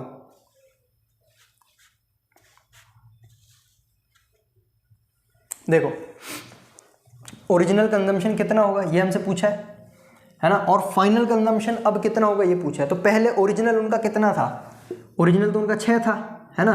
तो ओरिजिनल कंजम्पशन निकालेंगे, अगर 1 12 के बराबर है तो 6 कितने के बराबर होगा, 6 × 12 ये होगा 72। तो ओरिजिनल कंजम्पशन उनका होगा 72 केजी, है ना। अब फाइनल कंजम्पशन क्या है, उन्होंने 72 में से 12 केजी कम कर दिया ना, तो कितना हो जाएगा, अब 60 केजी हो जाएगा। सीधा सीधा सा पता चल रहा है हमको। Next original price, original price कितनी होगी उनकी। देखो प्राइस निकालना बहुत आसान है। प्राइस हमने ये देखा था ना, एक्सपेंडिचर कितना होता है, एक्सपेंडिचर हमारा होता है क्वांटिटी, क्वांटिटी इनटू प्राइस।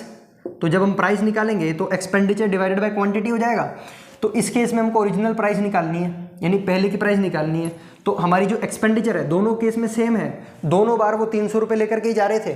तो ऊपर तो आएगा एक्सपेंडिचर 300 और नीचे क्वांटिटी, पहले 300 रुपये में 72 केजी लेकर के आ रहे थे और अब 300 रुपये में सिर्फ 60 केजी लेकर के आ रहे हैं। तो इसको सॉल्व करके हम इनके प्राइस बता देंगे, ठीक है।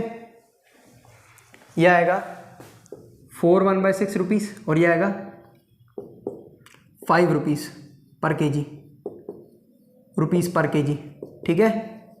देखा, नोट करो इस क्वेश्चन को।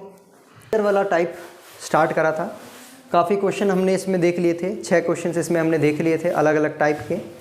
आज इसमें एक लास्ट एक स्टैंडर्ड क्वेश्चन, काफ़ी बड़ा क्वेश्चन है, इस क्वेश्चन को उठाएंगे। और अगर ये क्वेश्चन आपको समझ में आ गया तो इस टाइप का कोई भी क्वेश्चन आप आराम से कर लेंगे। क्वेश्चन बोर्ड पे लिखा हुआ है, क्वेश्चन पढ़ेंगे, ध्यान से समझेंगे और इस क्वेश्चन को आराम से करेंगे हम, ठीक है। क्या कह रहा है, a family consumes 25 kg rice, यानी कि एक परिवार है जो 25 किलो चावल कंज्यूम करता है, ठीक। And 9 kg wheat per month, प्रत्येक महीने की उन्होंने बता दी। एक महीने में मतलब वो परिवार जो है 25 kg चावल यूज़ कर लेता है और 9 kg वीट यूज़ कर लेता है। ठीक, तो हम यहाँ पर लिख देते हैं एक बार, जो राइस है वो हमारा कितना यूज़ कर रहा है, वो 25 है ना, और वीट जो है वो कितनी यूज़ हो रही है उनकी, वीट हो रही है 9 kg। ठीक, the price of rice is 20% of the price of wheat. जो राइस का प्राइस है 20% of the price of wheat, wheat की प्राइस का 20% है। तो हम जानते हैं 1/5 होता है 20% के बराबर। ठीक है, 1/5 20% के बराबर होता है। तो बोल रहा है प्राइस ऑफ राइस इज 20%, यानी 5 का एक हिस्सा 20% कहलाएगा। तो अगर हमारा वीट का जो प्राइस है अगर 5 है, वीट का प्राइस अगर 5 है, तो हमारे राइस का प्राइस कितने होने वाला है, 1 होने वाला है। 20% एक 5 का 20% ही होता है। ठीक है, लेकिन एग्जैक्टली प्राइस तो ये नहीं होगा, ये तो हमने एक रेशियो निकाल लिया उनके प्राइस का, है ना, ये तो उन दोनों के प्राइस का रेशियो निकाल लिया हमने, एग्जैक्ट वैल्यू तो नहीं होगी। तो मतलब रेशियो का मतलब क्या होगा, ये किसी न किसी एक नंबर से मल्टीप्लाई हुआ होगा, ये भी किसी न किसी एक नंबर से मल्टीप्लाई किया होगा। जैसे देखो 70/20 है ना, हमने इसका रेशियो ले लिया। रेशियो को जब स्टैंडर्ड फॉर्म में कन्वर्ट किया जाता है तो जितने भी मतलब उसके साथ नंबर्स होते हैं जो कट रहे हैं, कॉमन नंबर्स होते हैं, कॉमन फैक्टर होते हैं, वो हम उनको काट देते हैं। तो देखो 7 × 10 होगा और ये 2 × 10 होगा। तो कॉमन फैक्टर क्या आ रहा है, इसमें भी 10 इसमें भी 10, तो हम इसको काट के डायरेक्टली 7/2 लिख देते हैं। तो ये इसका रेशियो हो जाएगा। ठीक, तो वैसे ही ये रेशियो में दे रखा है 5:1, लेकिन इसके साथ कोई ना कोई नंबर होगा, वो हमको मालूम नहीं है, वही तो उसकी एक्चुअल प्राइस है। तो हम मान लेते हैं x होगा, तो यहाँ पर भी x ही होगा। ठीक है, अगर वहाँ x है तो यहाँ पर भी x ही होगा। चलो यहाँ तक तो क्लियर है। अब आगे देखते हैं, आगे क्या बोल रहा है question. If the price of wheat is increased by 20%, अगर वीट का प्राइस 20% बढ़ा दिया जाएगा। ठीक है, कितना बढ़ा दिया जाएगा, 20% वीट का प्राइस बढ़ा दिया जाएगा। Then find the percent reduction in consumption of rice, तो राइस के कंजम्पशन के अंदर कितना परसेंट रिडक्शन होगा। ठीक है, अगर वीट का प्राइस 20% बढ़ा दिया जाएगा तो सबसे पहले हाँ, और if it has the same amount to spend, और वो उनका जो अमाउंट है जितना वो स्पेंड कर रहे हैं वो सेम रहने वाला है। अमाउंट भी हमको दे रखा है 350, यानी कि वीट के दाम बढ़ने से पहले भी वो 350 रुपये का खर्चा कर रहे थे। 25 किलो राइस और 9 किलो वीट ला रहे हैं, तो वो कितने का, 350 रुपये का खर्चा कर रहे हैं। अब फाइनली जब वीट का दाम बढ़ गया 20%, है ना, और price of rice is constant, rice की कीमत उतनी की उतनी रहेगी, लेकिन गेहूं की जो कीमत है, गेहूं की जो कीमत है वो 20% बढ़ जाएगी। गेहूं की जब कीमत 20% बढ़ेगी तब भी वो अपना खर्चा उतना का उतना ही रखेंगे, और सिर्फ वो percent reduction in the consumption of rice, चावल की जो मात्रा है वो कम करेंगे। गेहूं की जो 9 किलो रखते हैं, खाते हैं, 9 किलो के 9 किलो ही रहने देंगे, लेकिन चावल की जो मात्रा है वो कम कर देंगे। तो हमसे ये पूछा है कि कितनी अमाउंट वो चावल की मात्रा कम करने वाले हैं। ठीक है, कितना परसेंट रिडक्शन आएगा। ठीक है, केजी में नहीं पूछा है, परसेंटेज में पूछा है, तो हम पहले केजी में निकालेंगे फिर परसेंट में कन्वर्ट कर लेंगे, लेकिन उससे पहले हमको इनकी एक्चुअल प्राइस निकालनी पड़ेगी, तभी तो हम बताएंगे कि 20% इंक्रीज हो रहा है। वीट का दाम अभी हमने निकाल लिया 5x है, 5x का 20% निकालना तो थोड़ा सा कंफर्टेबल नहीं होगा, तो हम एग्जैक्ट वैल्यू निकाल लेते हैं इसकी, है ना, एग्जैक्ट वैल्यू निकाल लेते हैं। देखो राइस की कीमत 1x है और कितनी राइस हमने खरीदे 25, तो टोटल चावल पे कितना खर्चा हुआ, चावल की कीमत 1x है और 25 किलो चावल खरीदे तो कितनी कीमत होगी चावल की, टोटल कितना खर्चा होगा, 25 × 1x, 25 × 1x। ठीक है, वीट की कीमत 5x है और टोटल हमने वीट यानी गेहूं 9 किलो खरीदी, तो कितना खर्चा होगा इसमें, 9 × 5x। ठीक है, और टोटल कितना अमाउंट बनने वाला है, 350 रुपये दे रखा है क्वेश्चन में, 350 रुपये। सॉल्व करके x की वैल्यू निकालेंगे, यहाँ पर पुट करेंगे और फाइनल हमको प्राइस, हमको इनकी रेट पता चल जाएगी गेहूं की और चावल की। तो देखो ये तो होएगा 25x, ये होगा 9 × 5 = 45x इज इक्वल टू 350। ठीक है, अब 45 और 25 70x इक्वल टू 350, 350, 0 से 0 कैंसिल, 7 × 5 = 35, तो x हमारा होएगा 5 के बराबर। अगर x 5 का बराबर है तो जो रेट हमारी आने वाली है चावल की आएगी 5, क्योंकि 5 × 1 5, और गेहूं की आएगी 25। इतना क्लियर है? इतना क्लियर है? गेहूं की कीमत आएगी 25 रुपीज़ और चावल की आएगी 5 रुपीज़। ठीक है, इतना नोट करो। फिर अब आगे की कहानी समझते हैं। आगे क्या कह रहा है? यहाँ तक हमने कर लिया, यहाँ तक जो क्वेश्चन था यहाँ तक हमने कर लिया। अब यहाँ से समझेंगे। If the price of wheat is increased by 20%, है ना। अब व्हीट की जो प्राइस है, यानी कि अगर हमारी इनिशियल प्राइस है, तो अब यहाँ पर हम वापस से देखते हैं राइस और व्हीट। व्हीट की जो रेट 25 थी, अब इसमें हमने 20% की वृद्धि कर दी, 20% इंक्रीज कर दिया, तो 25 का 20% कैसे निकालेंगे हम? इस तरह से निकालते हैं, 20% ऑफ 25। ऑफ जब भी बोलते हैं, या फिर मैंने हिंदी में भी बताया था सवाल, 25 रुपये का 20%, जब भी का आता है उसकी जगह हम इंटू का साइन लगा के सॉल्व कर देते हैं। तो 2 5 × 10 और 5 5 × 25, यानी 5 रुपये बढ़ गई। 25 रुपये का 20% यानी 5 रुपये, तो 5 रुपये कीमत इसकी बढ़ गई व्हीट की। तो अब कितनी हो गई? 30 रुपये। 25 में 5 जोड़ेंगे 30 रुपये हो जाएगी। तो गेहूं की कीमत अब होगी 30 रुपये। Find the percent reduction in consumption of rice if it has the same amount to spend, the price of rice is constant. गेहूं की कीमत चाहे बढ़ जाए, लेकिन चावल की कीमत अब भी उतनी की उतनी रहने वाली है ना। तब बोल रहे हैं कि चावल के अंदर हमने चावल के कंजम्पशन के अंदर रिडक्शन कितना आया, यानी कि गेहूं का जो कंजम्पशन है, गेहूं की जो मात्रा है, जितनी वो खाते थे एक महीने में, उतनी की उतनी रहने वाली है। 9 kg रहने वाली है, 9 किलो ही गेहूं खाएंगे, और खर्चा भी अपना जो है वो 350 ही रखने वाले हैं। तो चलो अब यहाँ पर एक अलग तरीके से हम इसको देखते हैं। चावल का हम कितना बोलेंगे कंजम्पशन हो रहा है, मान लेते हैं। पहले गेहूं का तो हमको फिक्स्ड है, गेहूं की कीमत 30 रुपये, गेहूं की मात्रा 9 किलो, तो 30 × 9 ये हमने गेहूं पे खर्च किया, प्लस चावल की कीमत 5 रुपये, और चावल की मात्रा हम कितनी ले रहे हैं, मान लो y किलो लेंगे, और हमारा जो ये है टोटल खर्चा 350 ही रहना चाहिए। ठीक है, टोटल खर्चा 350 ही रहना चाहिए। अब हम यहाँ से y निकालेंगे, मतलब चावल की क्वांटिटी कितनी अब हम यूज़ कर रहे हैं, ये हम निकालेंगे यहाँ से, है ना। इस इक्वेशन से निकालेंगे। तो देखो 270 प्लस 5y 350, है ना। अब 270 इसमें से माइनस होगा तो कितना आएगा? 80, और चावल की क्वांटिटी कितनी आ जाएगी? 80 डिवाइडेड बाय 5, डायरेक्ट यहाँ से कर देते हैं। 5 1 × 5 4 8, ठीक है,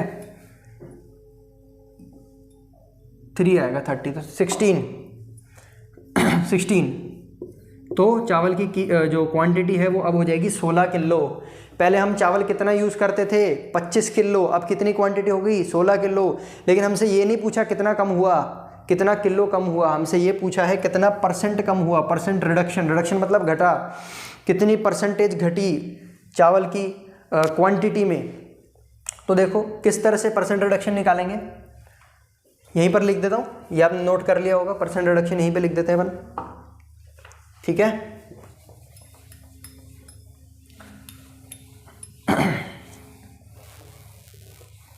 इसको रब कर देता हूँ, और चलो यहीं पे कर देते हैं परसेंट रिडक्शन। हम परसेंट रिडक्शन की जब हम बात करेंगे, देखना यहाँ पर कर देते हैं हम परसेंट रिडक्शन की जब हम बात करेंगे तो ये होगा, कितना डिफरेंस आ रहा है इसमें से? 25 - 16 अपॉन 25 × 100। तो ये हमको फाइनल आंसर दे देगा कितना हमारे परसेंट के अंदर रिडक्शन आ रहा है, कितना हमारा परसेंट कम हो रहा है, ठीक है। तो ये आ जाएगा 9/25 × 100 4, ये परसेंटेज के अंदर आएगा आंसर। तो ये 36% 36 है, ये 36% चावल की क्वांटिटी में गिरावट आएगी। 36% हमारा आंसर है, ठीक है। ये थोड़ा सा बड़ा क्वेश्चन था, ऐसा जब क्वेश्चन आएगा तब हम इसी तरीके से करेंगे इसको, ठीक, इसी तरीके से करेंगे। थोड़ा बड़ा क्वेश्चन था। अब ये क्वेश्चन करने के बाद आप सभी को ये पूरा टाइप क्लियर हो गया होगा, एक्सपेंडिचर वाला, ठीक है। अब अपन नेक्स्ट टाइप की ओर चलेंगे, जब तक आप इसको नोट करें। नेक्स्ट टाइप की ओर अपन चलेंगे।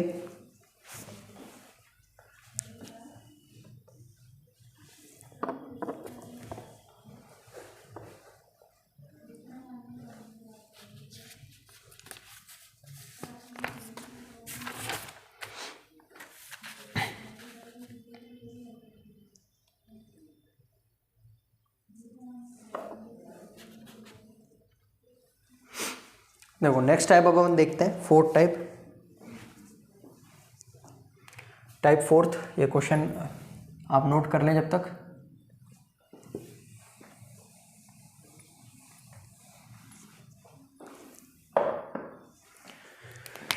ये हमारा फोर्थ टाइप है, problem based on income tax.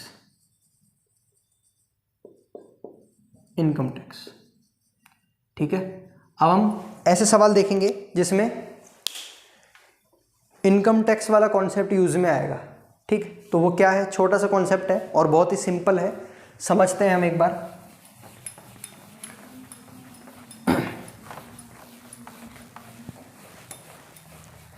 देखिए इनकम टैक्स क्या होती है, टोटल जो हमारी इनकम टैक्स है हमारी इनकम के ऊपर लगेगी।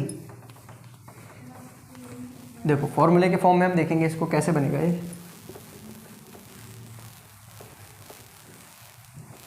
किस तरह से इसका फॉर्मूला बनेगा,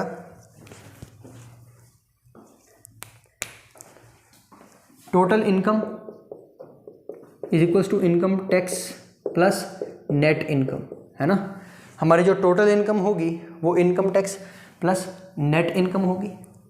मान लो हम अगर 100 रुपये कमाते हैं, हम अगर 100 रुपये कमा रहे हैं, 100 रुपये हमारी जोड़ा जाएगा, ये टोटल इनकम है, जितना हमको सैलरी मिलेगी वो हमारी टोटल इनकम मानेंगे। टोटल इनकम में से कुछ इनकम टैक्स हमने दे दिया, मान लो 25 रुपये हमने इनकम टैक्स दे दिया।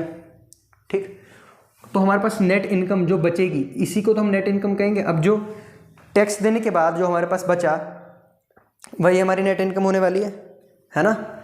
हमने टोटल 100 रुपये हमको मिले, टोटल हमको 100 रुपये मिले, 100 रुपये में से हमने टैक्स दे दिया 25 रुपये का, तो हमारे पास जो बचा वो हमारी नेट इनकम कहलाएगी। टोटल इनकम वो जो हमको मिल रहा है, इनकम टैक्स वो जो हमने दे दिया, ठीक है, जो टैक्स दे दिया हमने, और जो बचा अब ये हमारी नेट इनकम है। ये अब हमारे पास रहेगा, इतना 75 रुपये हमारे पास रहेगा। ठीक है, लेकिन अब हम देखेंगे अगर मान लो इनकम टैक्स जो है उसमें 5 रुपये की इंक्रीमेंट हो गया, पहले रुपये से समझा रहे हैं फिर परसेंटेज पे आएंगे हम। इनकम टैक्स जो है हमारा 5 रुपये बढ़ गया, मान लो 30 हो गया, इनकम टैक्स 30 हो गया, तो नेट इनकम भी हमारी 5 से ही घटने वाली है, तो ये हो जाएगी 70। ठीक, टोटल इनकम तो हमारी उतनी की उतनी रहेगी, हमारे को जो सैलरी मिल रही है वो उतनी की उतनी रहेगी, लेकिन इनकम टैक्स अगर हमारा बढ़ा दिया गया तो हमारे नेट इनकम, अब बचत हमारी जो है, जो हमारी नेट इनकम है वो कम हो जाएगी। और अगर इनकम टैक्स 5 रुपये से घटा दिया गया तो ये 5 रुपये से बढ़ जाएगा। ठीक है, समझ में आया इतना। तो हम देखेंगे इसी को अगर एग्जाम्पल मान के चलते हैं तो इनकम टैक्स के अंदर हमारा परसेंट इंक्रीज कितना हो रहा है, इनकम टैक्स के अंदर परसेंट इंक्रीज कितना हो रहा है। देखो 25 में 5 इंक्रीज हो रहा है, 5/25 × 100, तो 5 5 जो 25, 20% इंक्रीज हो रहा है इनकम टैक्स हमारा। इनकम टैक्स अगर 20% इंक्रीज हो रहा है तो percent decrease in net income, net income हमारी कितनी परसेंट डिक्रीज हो रही है, कितनी परसेंट डिक्रीज हो रही है हमारी नेट इनकम, 5/75 × 100, तो 25 × 3 और 25 × 4, 5 4 जा 20/3, 3 6 जा 18, 2/3%। ठीक है, इस तरह से 6 2/3% हमारी डिक्रीज हो रही है, डिक्रीज हो रही है। तो हम क्या ऐसे लिख सकते हैं, हम ऐसे लिख सकते हैं 20% of income tax is equal to 6 2/3% of net income, लिख सकते हैं हम ऐसे। 20% ऑफ इनकम टैक्स का 20% कितना होगा, 5 रुपये। ठीक है, एंड 6 2/3% ऑफ नेट इनकम वो भी कितना होगा, 5 रुपये। तो ये दोनों इक्वल होंगे। तो ये हमारा मेन कॉन्सेप्ट है, जब भी ऐसे इनकम टैक्स वाले सवाल आएंगे तो ये हमारा कॉन्सेप्ट होगा। जितना हमारा इनकम टैक्स बढ़ रहा है या घट रहा है उसको हमको इक्वेट कर देना है नेट इनकम के परसेंटेज से, और जब हम इक्वेट करेंगे एक इक्वेशन बनेगी और हमारा आंसर आ जाएगा। ठीक है, इसको हम नोट करें, फिर क्वेश्चन कराएंगे इसी के ऊपर। अब क्वेश्चन देखते हैं इसी के ऊपर हम। ठीक है, क्वेश्चन देखते हैं इस पे।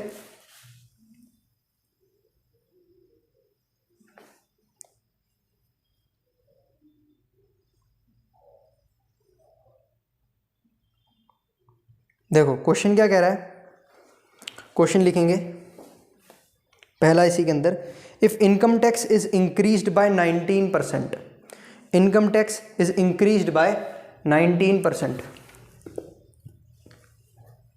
ठीक है, then net income is decreased by 6%, then net income is decreased by 6%. Find the rate of income tax in percentage, find the rate of income tax in percentage.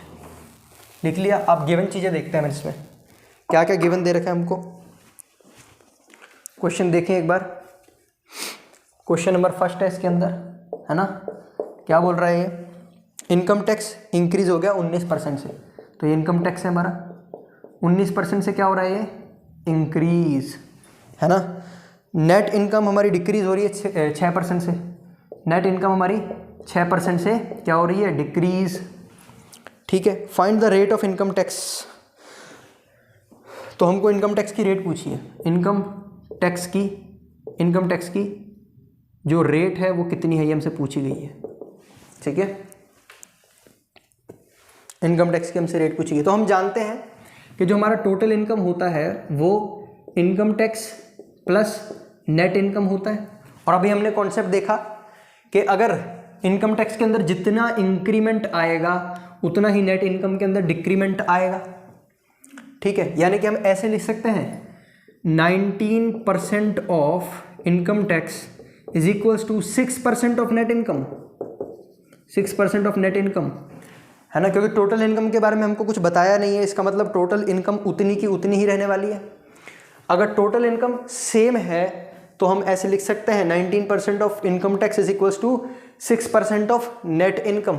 Of की जगह हमको पता है ऑफ की जगह इनटू आता है, तो 6% इंटू NI, ठीक है. इतना हमको पता है. अब हम क्या करें, इसका रेशियो ले लें एक बार, डिवाइड करके देखें इसको. देखो इनकम टैक्स मल्टीप्लाई में है ना, ये मल्टीप्लाई में इधर आएगा डिवाइड में. नेट इनकम ये 6 है, ये 19 है.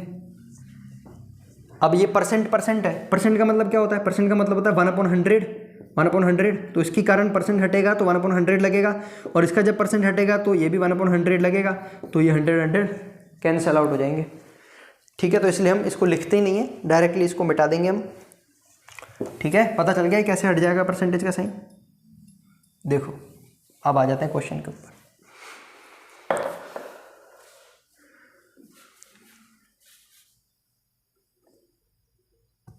क्वेश्चन के ऊपर आ जाते हैं. हमसे पूछा इनकम टैक्स की रेट कितनी होगी, किस दर से इनकम टैक्स लगेगा. और हमको ये पता होना चाहिए कि इनकम टैक्स हमारा टोटल इनकम पे लगता है, टोटल इनकम पर हमारा इनकम टैक्स लगता है. तो इनकम टैक्स अगर 6 है, नेट इनकम हमारी 19 है, तो टोटल इनकम कितनी होगी, इनको प्लस कर दें. टोटल इनकम होने वाली है 25, तो ये हमारी क्या है टोटल इनकम, ठीक है भाई. टोटल इनकम हमारी 25 है. हमसे पूछा है rate of income tax. Income tax लगेगा टोटल इनकम के ऊपर, ठीक है. टोटल इनकम के ऊपर लगेगा इनकम टैक्स. तो हम देखते हैं income tax divided by total income कितना आ रहा है. इनकम टैक्स तो हमने निकाला यहाँ से 6 के बराबर आ रहा है, 6, और टोटल इनकम आ रही है हमारी 25. आसान हो गया. अब हमको परसेंटेज ही तो निकालनी है. इनकम टैक्स की रेट हमेशा परसेंटेज में होती है ना. जो इनकम टैक्स लगता है या ब्याज हमको मिलता है वो हमेशा दर के अंदर होता है, दर यानी परसेंटेज के फॉर्म में होता है. तो उसको परसेंटेज में कन्वर्ट करने के लिए 100 से मल्टीप्लाई कर देंगे. अब सॉल्व कर देंगे 24%, ठीक है. हमको पता चला इनकम टैक्स कितना लग रहा है. हमारी जो टोटल इनकम है, जितनी हमारी सैलरी है, उसका 24% हमको इनकम टैक्स देना है. तो इनकम टैक्स हमारा हो गया टोटल इनकम का 24%, 24%. नोट डाउन करें. नेक्स्ट क्वेश्चन देखते हैं.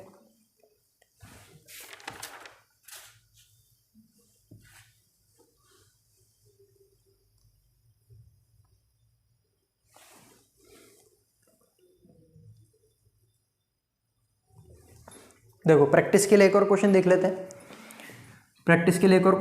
हैं. क्वेश्चन नंबर 2 होगा ये हमारा, ठीक है. ये क्वेश्चन नंबर हमारा 2 होगा. लैंग्वेज सेम टू सेम है, बस इसके अंदर ये वैल्यूज चेंज कर लेना, है ना. इनकम टैक्स हो जाएगा हमारा 17 और नेट इनकम हो जाएगी 3. ये होगा 17 और ये होगा 3, यानी इनकम टैक्स हमारा, अगर इनकम टैक्स 17% से बढ़ रहा है और नेट इनकम हमारे 3% से कम हो रही है तो इनकम टैक्स की रेट हमको बतानी है ना। तो क्या करेंगे, जैसे हमने ये करा वैसा ही करेंगे, सेम टू सेम इक्वेट कर देते हैं। देखो ये तो नोट कर लिया होगा, बिल्कुल सेम टू सेम ऐसी की ऐसी इक्वेशन बनानी है हमको। हम लिखेंगे 17% ऑफ IT, यानी कि ये इसका सॉल्यूशन यहाँ कर रहा हूँ मैं, देखना 17% into IT is equals to 3% of की जगह इंटू NI नेट इनकम, है ना, और income tax divided by net income हम करेंगे तो यह आएगा 3/7 आने वाला है, और परसेंटेज का साइन कट जाएगा, देखा था हमने पिछले क्वेश्चन में ऐसे। तो नेट हमारी जो टोटल इनकम है वो इन दोनों के सम के बराबर होगी। टोटल इनकम हमारी होगी 10।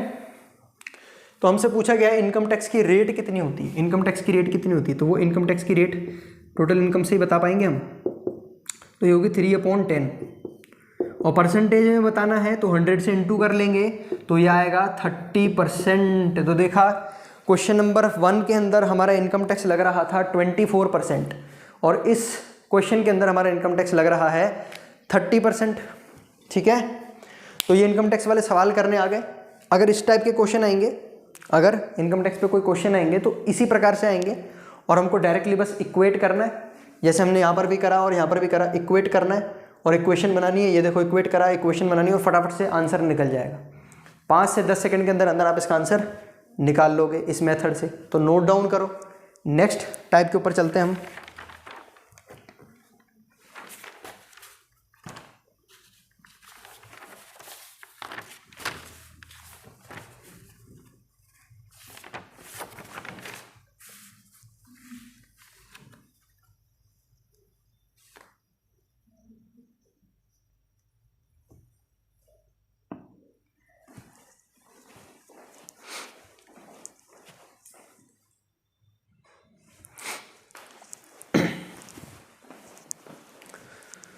तो चलिए अब टाइप 5th की तरफ चलते हैं अपन। इसके अंदर जो क्वेश्चंस हैं वो बहुत ही बेसिक लेवल के हैं। ठीक है, इसके अंदर भी हमारा वही कॉन्सेप्ट यूज़ आएगा जो हमने पिछले टाइप के अंदर देखा, लॉजिकल अप्रोच वाला, वही कॉन्सेप्ट इसमें यूज़ आएगा और उसकी मदद से हम इसको क्वेश्चन को कर लेंगे।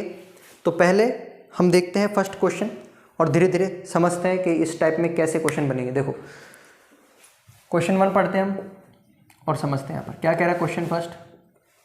If x earns 24% more than y, अगर x y से 25% ज़्यादा कमा रहा है, then what percent less does y earns then x, तो y x से कितना परसेंट कम कमा रहा है। देखो अगर x 25% ज़्यादा कमा रहा है तो देखो x ये हमारा y है, मान लो ये y 100 रुपये कमा रहा है, x इससे 25% ज़्यादा 125 कमा रहा है। x कितना कमा रहा है 125, ये y है और ये x है, तो x इससे 25% ज़्यादा कमा रहा है। तो हमसे पूछा है what percent less does y, ये y के बारे में पूछ रहा है, y x से कितना परसेंट लेस कमाएगा। तो यहाँ से x से कितना परसेंट कमा रहा है, कितना कमा रहा है 25 किस में से, x में से, और x की वैल्यू कितनी है 125, तो इसकी परसेंटेज हमको निकालनी होगी। ठीक है, बस परसेंटेज ही तो इसकी निकालनी है। तो देखो ये आएगा 1 और ये आएगा 5। ठीक, तो 1/5 ये आ जाता है 20%। ठीक है, 1/5 होता है 20%। तो देखा किस तरह से इस वाले मेथड से फटाफट से इसका आंसर निकल गया। अगर हमको फ्रैक्शन की वैल्यूज़ याद हैं सारी, फटाफट से हम इसका सॉल्यूशन निकाल सकते हैं। देखो नेक्स्ट क्वेश्चन पे चलते हैं। सेकंड क्या कह रहा है second, if Kishan salary is 16/3% less than Radha. ठीक है, 16/3% लेस देन राधा। तो 16/3% क्या होता है, 16/3% होता है 1/6। तो किशन की सैलरी राधा की सैलरी से 6 में से 1 हिस्सा कम है। तो अगर राधा की सैलरी 6 है तो किशन की सैलरी कितनी होगी, ये तो मान लेते हैं राधा की सैलरी है ना। राधा की सैलरी है, तो राधा की सैलरी में से 16/3%, मतलब अगर राधा की 6 है तो उसमें से एक हिस्सा कम है किशन की, तो किशन की कितनी होगी, 6 में से एक कम करेंगे तो आएगा 5, तो ये होगी हमारी किशन की, है ना, किशन की सैलरी आ गई। तो पूछा है बाय हाउ मच परसेंट, कितने परसेंट से Radha salary is more than Kishan, Radha की सैलरी किशन की सैलरी से कितनी ज़्यादा है। तो हम देखेंगे किससे ज़्यादा है, किशन से कितनी ज़्यादा है, तो जो ओरिजिनल वैल्यू वो तो बनने वाली किशन की, और राधा की कितनी है, 6 है, यानी कि 5 से कितनी ज़्यादा है, 1 ज़्यादा है, तो हम ऐसे ऊपर लिख देंगे 1। तो 1/5 कितना होता है, 1/5 होता है हमारा 20%, 20% ज़्यादा है। देखा, बहुत ही सिंपल है ये सवाल, इसका भी आंसर आएगा 20%, ठीक है, इसका भी आंसर 20% आएगा। नेक्स्ट क्वेश्चन देखते हैं।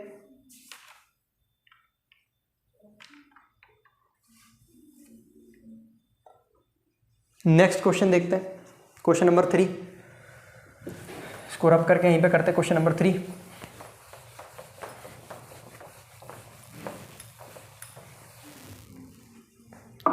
क्वेश्चन नंबर 3 क्या कह रहा है, देखो यहाँ पर हम करेंगे इसको, थर्ड वाले को सॉल्व। ये कह रहा है Ram's expenditure and saving are in ratio 5:3, यानी उसकी एक्सपेंडिचर और सेविंग का जो रेशियो है, देखो एक्सपेंडिचर क्या होता है, खर्चा, सेविंग क्या होता है, बचत, मतलब एक तो हमारी होती है इनकम, जैसे इसमें इनकम शब्द भी आ रहा है, इनकम यानी हमारी कितनी सैलरी है ना, हमारा कितनी इनकम है, इनकम में से हम क्या करते हैं, देखो यहाँ पर लिख देते हैं हम, इनकम में से हम क्या करते हैं, कुछ तो हम एक्सपेंडिचर यानी कुछ तो हम खर्च कर देते हैं, कुछ इनकम में से कुछ अमाउंट खर्च कर देते हैं, और कुछ हमारा सेव कर लेते हैं, वो हो जाती है सेविंग, है ना, जो हमने सेव करा वो हो गई हमारी सेविंग, जो खर्च कर दिया वो हो गया एक्सपेंडिचर, और इनकम यानी टोटल हमारी कितनी हमको तनख्वाह मिली है, टोटल सैलरी कितनी है, वो है हमारी इनकम, है ना। तो अब देखो Ram's expenditure and saving, expenditure और सेविंग का रेशियो बता दिया पहले से, एक्सपेंडिचर और सेविंग का रेशियो बता दिया, कितना है 5:3, है ना। If his income increases by 12%, अब अगर उसकी इनकम जो है राम की 12% इंक्रीज हो रही है और एक्सपेंडिचर 15% इंक्रीज हो रहा है, then by how much percent does his saving decreases, तो उसकी डिक्रीजेस नहीं इंक्रीजेज, उसकी सेविंग कितनी इंक्रीज होगी। देखो तो यहाँ पर हम बात करते हैं, जब एक्सपेंडिचर और सेविंग के बीच में रेशियो दे दिया ना, तो क्वेश्चन हमारा और ज़्यादा सिंपल हो गया, है ना, क्वेश्चन और ज़्यादा सिंपल हो गया, रेशियो पहले से दे दिया हमको तो और ज़्यादा सिंपल हो गया। तो हम कैसे लिखेंगे, इनिशियल कंडीशन में तो इनकम को आई से लिख लेते हैं, एक्सपेंडिचर ई, और ये होगी हमारी सेविंग, ठीक। तो एक्सपेंडिचर अगर हमारा मान लेते हैं 5 है और सेविंग अगर मान लेते हैं 3 है, तो हमारी टोटल इनकम कितनी आएगी, 5 + 3 8। लेकिन ये तो रेशियो दे रखा है ना, रेशियो का मतलब अभी हमने पिछले कुछ क्वेश्चन में समझा था, रेशियो का मतलब यानी कोई भी नंबर इससे मल्टीप्लाई हो सकता है, जो नंबर इससे मल्टीप्लाई हुआ होगा वही इससे मल्टीप्लाई हुआ होगा। तो कैलकुलेशन को थोड़ा सिंपल करने के लिए हम मान लेते हैं कि ये 100 से मल्टीप्लाई हुआ होगा, ये भी 100 से, और ये भी 100 से, ये भी 100 होगा। 100 से बस इसीलिए करा ताकि कैलकुलेशन सिंपल हो जाए। क्यों, देखो मान लो अगर हम 100 से मल्टीप्लाई नहीं करते, चलो अभी ऐसे रहने देते हैं, समझाने के लिए बता रहे हैं, ऐसे रहने देते हैं इसको, है ना। एक्सपेंडिचर हमारा जो आया 5 का 5 रहने देंगे, सेविंग हमारी 3 रहने देंगे, और ये 8 रहने देंगे। अब देखो क्वेश्चन पढ़ेंगे अब, if his income increases by 12%, income 12% increase हो जाएगी, 8 का 12%, 8 का 12%, तो कितना आएगा, 8 का 12% कितना आएगा, यह आएगा 96/100, यानी कि आंसर आएगा 0.96। तो हम क्या ऐसे 8.96 लिखेंगे, 8.96 लिखेंगे तो थोड़ा डेसिमल में आ जाएगा। और हमने जब नंबर सिस्टम पढ़ा था तभी हमने ये सीख लिया था कि डेसिमल के अंदर जब कैलकुलेशन आ जाती है तो वो बहुत मुश्किल बन जाती है, उसको सॉल्व करना थोड़ा सा मुश्किल हो जाता है। तो डेसिमल में ना आए इसके लिए हमने क्या करा, इनको 100 से मल्टीप्लाई कर दिया। भाई रेशियो ही तो है, जब भी रेशियो होगा तो बहुत सिंपल हो जाएगा, हम चाहे किसी से भी उसको मल्टीप्लाई कर सकते हैं कैलकुलेशन को सिंपल बनाने के लिए। तो हमने यहाँ पर देखा कि 2 डिजिट और आगे आने वाली है, तो हमने इसको 800 कर दिया, तो 800 होगा, तो मान लो अगर यहाँ पर 800 होगा तो 800 का 12% कितना होने वाला है, 96 तो 896 आ जाएगा डायरेक्टली, पॉइंट नहीं आएगा, है ना। तो ये सब कैलकुलेशन को सिंपल करने के तरीके हैं, ऐसे हम इसको सिंपल कर सकते हैं। चलो, तो हमारी जो इनकम है वो इंक्रीज हो गई राम की कितनी, 12% से, तो ये बन गई 896। और क्या बोल रहा है, एक्सपेंडिचर इंक्रीज हुआ 15% से, एक्सपेंडिचर उसका जो 500 रुपये था अब वो 15% से इंक्रीज हो जाएगा, यानी 75 रुपये और बढ़ जाएगा, तो 575 हो जाएगा इसका एक्सपेंडिचर, 575 हो जाएगा। Then by how much percent does his saving increases, तो अब उसकी सेविंग कितने परसेंट से इंक्रीज होगी, तो हमने देखा था income is equal to expenditure plus saving, तो सेविंग कितनी होगी, इनकम में से एक्सपेंडिचर को माइनस करेंगे, 896 में से 575 को माइनस करेंगे हम, तो ये कितना बचेगा, कितना बचेगा 321, तो हमारी सेविंग आने वाली है 321। पूछा है सेविंग की कितनी परसेंट इंक्रीज होगी, तो पहले अगर 300 थी सेविंग, अब हो गई 321, तो कितना बढ़ा, 21 बढ़ा ना, किस में से बढ़ा 21, 300 में से, भाई 300 में से 21 बढ़ा, तो हमसे पूछा है परसेंटेज, तो इनटू कर देंगे हम 100, परसेंटेज निकालने के लिए 100, 3 7 जा 21, तो कितना परसेंटेज बढ़ा, 7% हमारी जो सेविंग है इंक्रीज हुई। क्लियर है, हमारी जो सेविंग है वो 7% इंक्रीज होगी। ठीक है, नोट डाउन करें इसको, नोट डाउन करें।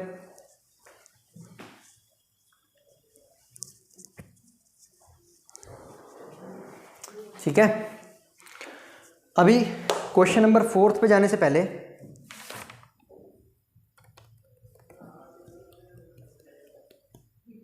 एक और क्वेश्चन प्रैक्टिस कर लेते हैं, थर्ड के टाइप के जैसा, एक और क्वेश्चन इसी के टाइप के जैसा हम प्रैक्टिस कर लेते हैं। तो वो मैं क्वेश्चन लिखवा देता हूँ, बोर्ड पे नहीं लिखा वो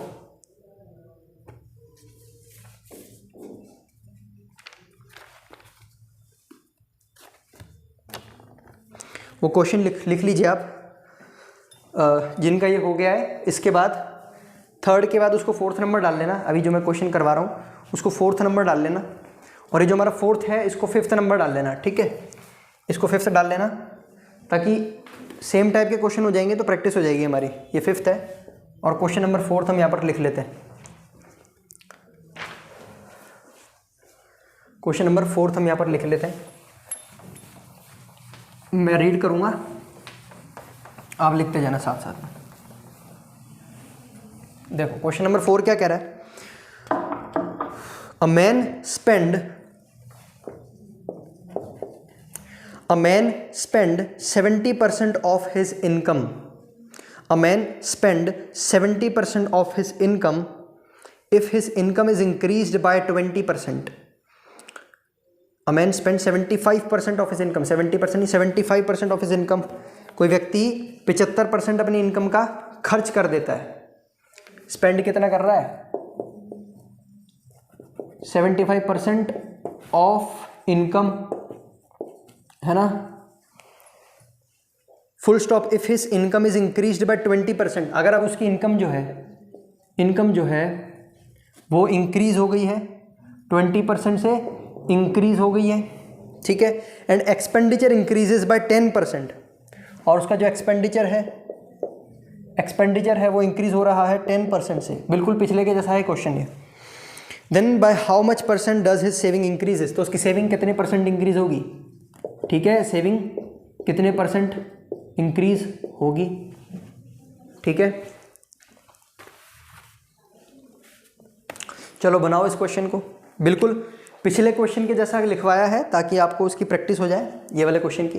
देखो 70% उसकी इनकम जो है वो स्पेंड कर रहा है, स्पेंड मतलब खर्च कर रहा है। 75% देखो 1/25 क्या होता है, 1/1/25 नहीं, 25 क्या होता है, 25 क्या होता है, 25% क्या होता है फ्रैक्शन के अंदर, ये होता है 1/4, है ना। लेकिन हमसे पूछा 75%, यानी ये 3 से मल्टीप्लाई करा तभी वो 75 बना, तो इसको भी हम इंटू 3 कर देंगे, तो 75% हमारा आएगा 3/4, है ना। तो जो व्यक्ति है अपने इनकम का 4 में से तीसरा हिस्सा वो स्पेंड कर रहा है, 4 में से तीसरा हिस्सा वो स्पेंड कर रहा है, तो हम यहाँ पर लिख देते हैं इनकम, ये है हमारा एक्सपेंडिचर, एक्सपेंडिचर मतलब स्पेंड करना, खर्च करना, है ना। और यहाँ पर आ गया सेविंग, सेविंग। तो अगर देखो उसकी इनकम है 4, तीसरा हिस्सा वो स्पेंड कर रहा है, तो सेव कितना कर रहा है 1%। और अब बोल रहा है उसकी इनकम बढ़ गई मान लो 20%, तो अब हम इसके अंदर 20% बढ़ाएंगे अगर, तो फिर से पॉइंट के अंदर आंसर आएगा।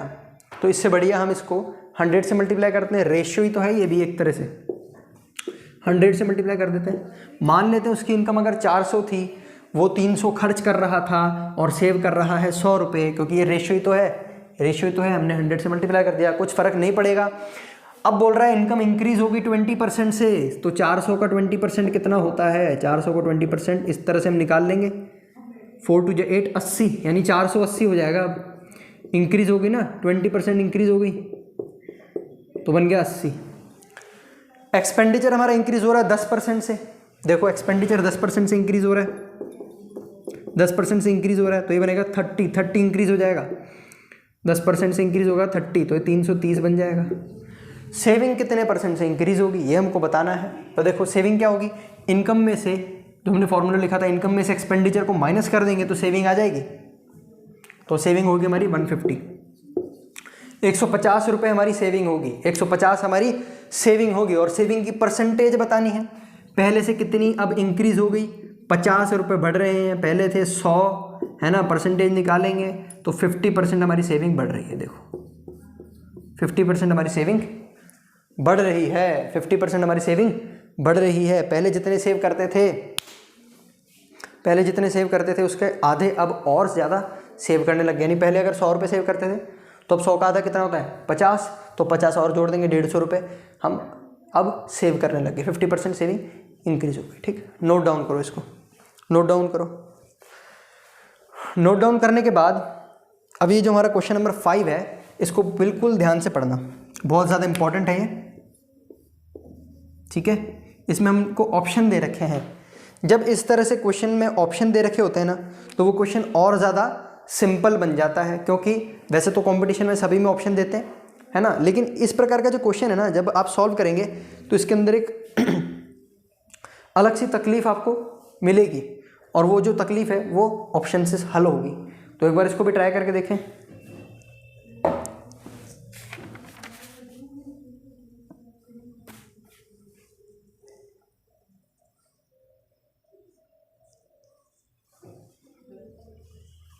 देखो ट्राई करके इसको, क्वेश्चन नंबर 5 को।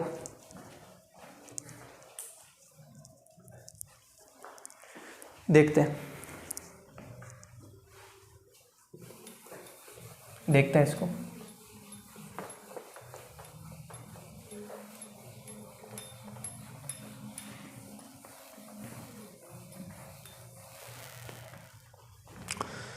पहले तो हम क्वेश्चन को समझेंगे आराम से, क्या कहना चाहता है ये क्वेश्चन। देखो क्या कहना चाहता है ये question, a reduction of 2 rupees per kg enables a man to purchase 4 kg more sugar, यानी चीनी की बात हो रही है यहाँ पर भी। तो चीनी की दाम अगर 2 रुपये कम हो गए तो उसके कारण एक व्यक्ति जो है वो 4 kg ज़्यादा चीनी खरीद पा रहा है। तो पहले हम फॉर्मूला लिख लेते हैं। हमारा जो एक्सपेंडिचर है वो होता है प्राइस इनटू क्वांटिटी, यानी E is equals to P into Q, price into quantity होता है।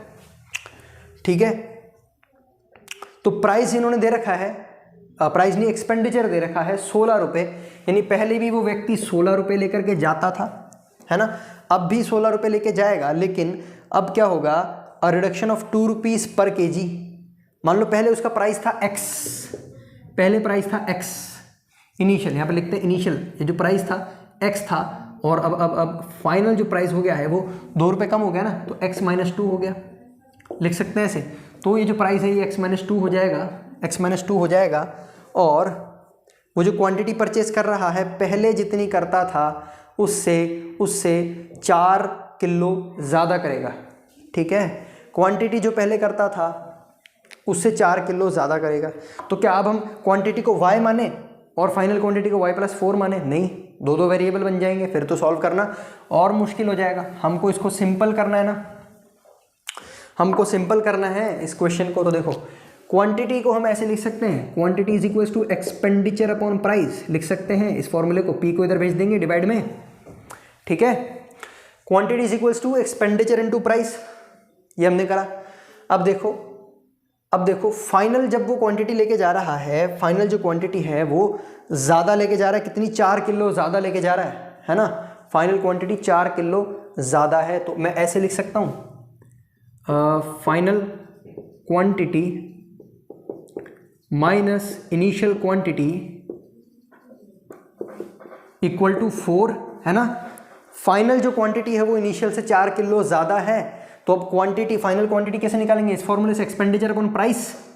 तो एक्सपेंडिचर हमारा वही 16 रुपये है फाइनल, और प्राइस अब कितना हो गया फाइनल, x-2 हो गया, ठीक। इसमें से माइनस करेंगे इनिशियल क्वांटिटी प्राइस उतना ही है, और क्वांटिटी कितनी, और ये एक्सपेंडिचर उतना ही है, और प्राइस कितना है, x है, और ये कितना आ रहा है 4। तो ये बन गई हमारी इक्वेशन फाइनल, है ना। अब हम इसमें से देखेंगे, हमारे ऑप्शंस में से, ये एग्जाम में आया हुआ क्वेश्चन है, अब हम ऑप्शंस में से देखेंगे, ठीक, ये कौन सा ऑप्शन इसको सेटिस्फाई कर रहा है। तो देखो पहले ऑप्शन 1 से उठाते हैं। अगर हमने यहाँ पर 3 रख दिया तो देखो 3 - 2 तो 1 हो जाएगा, लेकिन ये 16/3 यानी प्रॉपर डिवाइड नहीं होता, आंसर हमारा पॉइंट में आएगा, और यहाँ पर तो पॉइंट में नहीं है, यहाँ पर तो हमारा पूरा इंटीजर है, तो आंसर इंटीजर में आना चाहिए, तो ये तो नहीं होगा, पहला वाला तो नहीं होगा।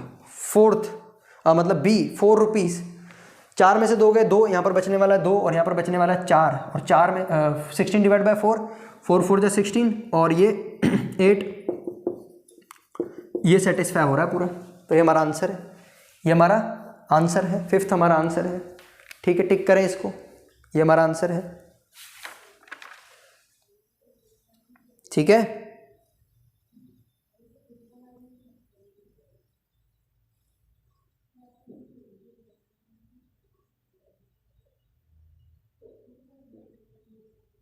इसको आप नोट डाउन कर लें, जिन्होंने नोट डाउन कर लिया वो नेक्स्ट क्वेश्चन लिखें। मैं बताता हूँ क्वेश्चन क्या है। A man multiply a number by,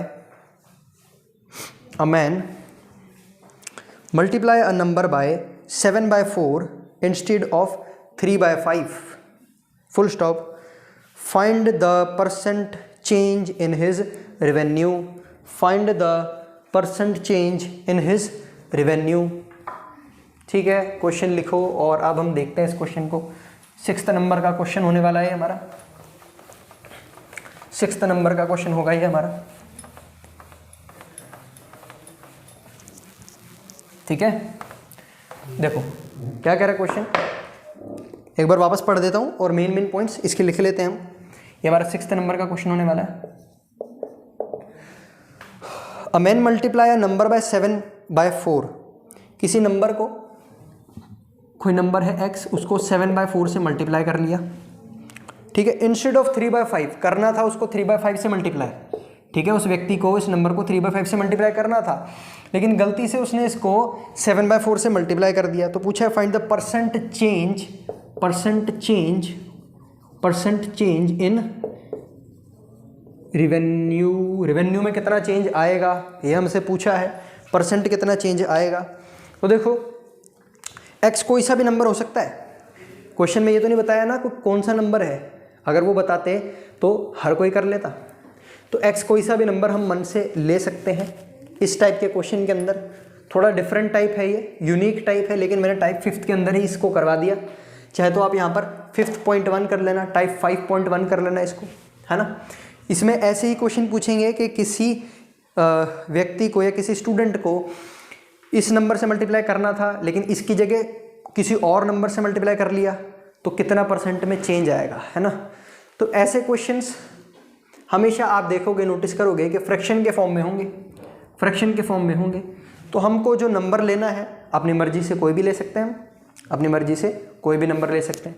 तो क्यों ना हम एक ऐसा नंबर लें जो 5 और 4 का एलसीएम हो, एलसीएम हो। एलसीएम होने से क्या होगा भाई, अगर हम एलसीएम लेंगे ना, एलसीएम क्या होता है, ये हमारा एक और नंबर सिस्टम का पार्ट है। एलसीएम एचसीएफ ये हम अभी आगे कराएंगे। तो 4 और 5 का एलसीएम क्या होता है, 20। एलसीएम का मतलब एक ऐसा कॉमन नंबर जो 4 से भी पूरा पूरा डिवाइड हो जाए, 5 से भी पूरा पूरा डिवाइड हो जाए। तो x की वैल्यू क्यों ना हम 20 ले लें, जिससे हमारी कैलकुलेशन आसान हो जाएगी। है ना। हमको कैलकुलेशन आसान करनी है। अगर हम कोई और नंबर ले लेंगे 20 के अलावा 21 ले लेंगे तो ये कैंसिल नहीं होगा ना, फिर वैल्यू हमारे पॉइंट के अंदर आएगी, डेसिमल के अंदर आएगी, और डेसिमल में आएगी तो फिर प्रॉब्लम हो जाएगी कैलकुलेशन में। हम चाहते हैं कि कैलकुलेशन हमारी सिंपल से सिंपल हो, तो देखो 20 ले लिया, इसको भी 20 ले लिया, इसको सॉल्व करेंगे। 4 5 जो 20, 7 5 जो 35, इसको ले लिया, 5 4 जो 20, 4 3 जो 12। ठीक है, तो ये क्या बोल रहा था, आदमी ने पहले किस नंबर से मल्टीप्लाई करा हमारा 7/4 से कर लिया। करना किससे था, करना किससे था, 3/5 से करना था ना, इससे करना था। देखो इसमें मार्क कर लो, ध्यान नहीं रहेगा, इससे करना था, कर इससे लिया मल्टीप्लाई, तो कितना परसेंटेज में चेंज आया, देखो कितना चेंज आया, कितना चेंज आया, 23 चेंज आया। 23 ज़्यादा आ गया ना, किससे, 12 से, 12 से 23 ज़्यादा। परसेंट चेंज इस तरह से मल्टीप्लाई करके निकाल लेंगे परसेंटेज कितना आएगा। ठीक है, तो इस तरह से हम इसको सॉल्व करेंगे तो परसेंट चेंज आएगा 1912/3। ठीक, ऑप्शन में जैसा वैल्यू है, फ्रैक्शन में है तो फ्रैक्शन में, और अगर डेसिमल के अंदर है तो हम डेसिमल में करेंगे। अभी चलो इसी बेस पे एक और क्वेश्चन देखते हैं, नोट करें। इसी तरह से मल्टीप्लिकेशन के एक और सवाल देखते हैं, मल्टीप्लिकेशन वाला। A student multiplied a number by 3/5। A student multiplied a number by 3/5 instead of 5/3, instead of 5/3। Find the percentage error in calculation. Percentage error कितना आएगा वो हमको निकालना है। देखो ये 7th है क्वेश्चन हमारा, परसेंटेज एरर निकालना है हमको। तो स्टूडेंट है, मल्टीप्लाइड नंबर बाय 3/5, 3/5 से मल्टीप्लाई कर लिया, 3/5 से नहीं करना था उसको, इससे कर लिया। करना किससे था, 5/3 से, है ना, 5/3 से करना था। तो परसेंट एरर इन कैलकुलेशन हमको बताना है। कोई भी नंबर लेंगे, 5/3 से करना था, यहाँ पर वो नंबर आएगा हमारा, उसने कर लिया 3/5 से गलती से। ठीक है, तो वो नंबर हम क्या लेंगे, वो नंबर इन दोनों के डिनोमिनेटर का एलसीएम होना चाहिए, ताकि जब हम काटें उसको कैंसिल करें तो सिंपल हो जाएगी कैलकुलेशन हमारी। ठीक है, तो क्या इसका होगा एलसीएम 15, तो यहाँ पर भी 15, यहाँ पर भी 15, नंबर हम मान लेते हैं वो नंबर था 15। तो अब जब हम इसको सॉल्व करेंगे, 3 5 जो 15 और ये आएगा 25, 5 3 जो 15 और ये आएगा 9। तो कितना एरर आया इसके अंदर, एरर कितना आया, तो हम देख सकते हैं यहाँ से एरर कितना आएगा। भाई 5/3 से करना था और कर दिया 3/5 से, तो एरर कितना आएगा हमारा, कितना डिफरेंस आ रहा है यहाँ पर, डिफरेंस आ रहा है हमारा 16 का। किस में से, 5/3 में से, हाँ 5/3 में से, तो यानी 25 में से 16 का डिफरेंस आ रहा है। तो परसेंटेज एरर कितना होगा, परसेंटेज एरर होगा 16/25। ओरिजिनल वैल्यू हमारी 25 है, परसेंटेज निकालना है, 100 से मल्टीप्लाई करना पड़ेगा, तो इसको मल्टीप्लाई करके आंसर फाइनल निकाल सकते हैं। देखो 4 और ये आ जाएगा 64%, 64% का एरर आएगा। ठीक है, किस तरह से हम कर सकते हैं इसको, बहुत ही सिंपल तरीका है। अब एक और क्वेश्चन देखते हैं इसी प्रकार का मल्टीप्लिकेशन का। देखो एक और क्वेश्चन लिखो, a student multiplied a number by 3/4 instead of 4/3। 3/4 से मल्टीप्लाई कर दिया, 4/3 से मल्टीप्लाई करना था उसको। 8th क्वेश्चन है ये, और वही percentage change in the error हमको निकालना है। ठीक है, percentage change in the error हमको निकालना है ना, कितना एरर आएगा परसेंटेज, है ना, वो निकालनी है हमको। तो देखो स्टूडेंट मल्टीप्लाई नंबर बाय 3/4, 3/4 से मल्टीप्लाई कर दिया, इससे नहीं करना था और इससे कर दिया। ठीक है, इंस्टेड ऑफ 4/3, 4/3 से करना था। ठीक है, find percent error in calculation, calculation के अंदर कितना परसेंट एरर आएगा, तो ये हमको निकालना है, इससे करना था मल्टीप्लाई, है ना। तो यह कोई नंबर होगा जिसको हमको इससे मल्टीप्लाई करना था, लेकिन हमने 3/4 से कर दिया, है ना। तो कौन सा नंबर लें, कौन सा नंबर लेंगे हम, जो कि इन दोनों का कॉमन एलसीएम होगा। ठीक है, तो फाइंड करो इसका एलसीएम क्या होगा, और इस क्वेश्चन को बताओ कैसे करेंगे हम, इस क्वेश्चन को हम कैसे करेंगे।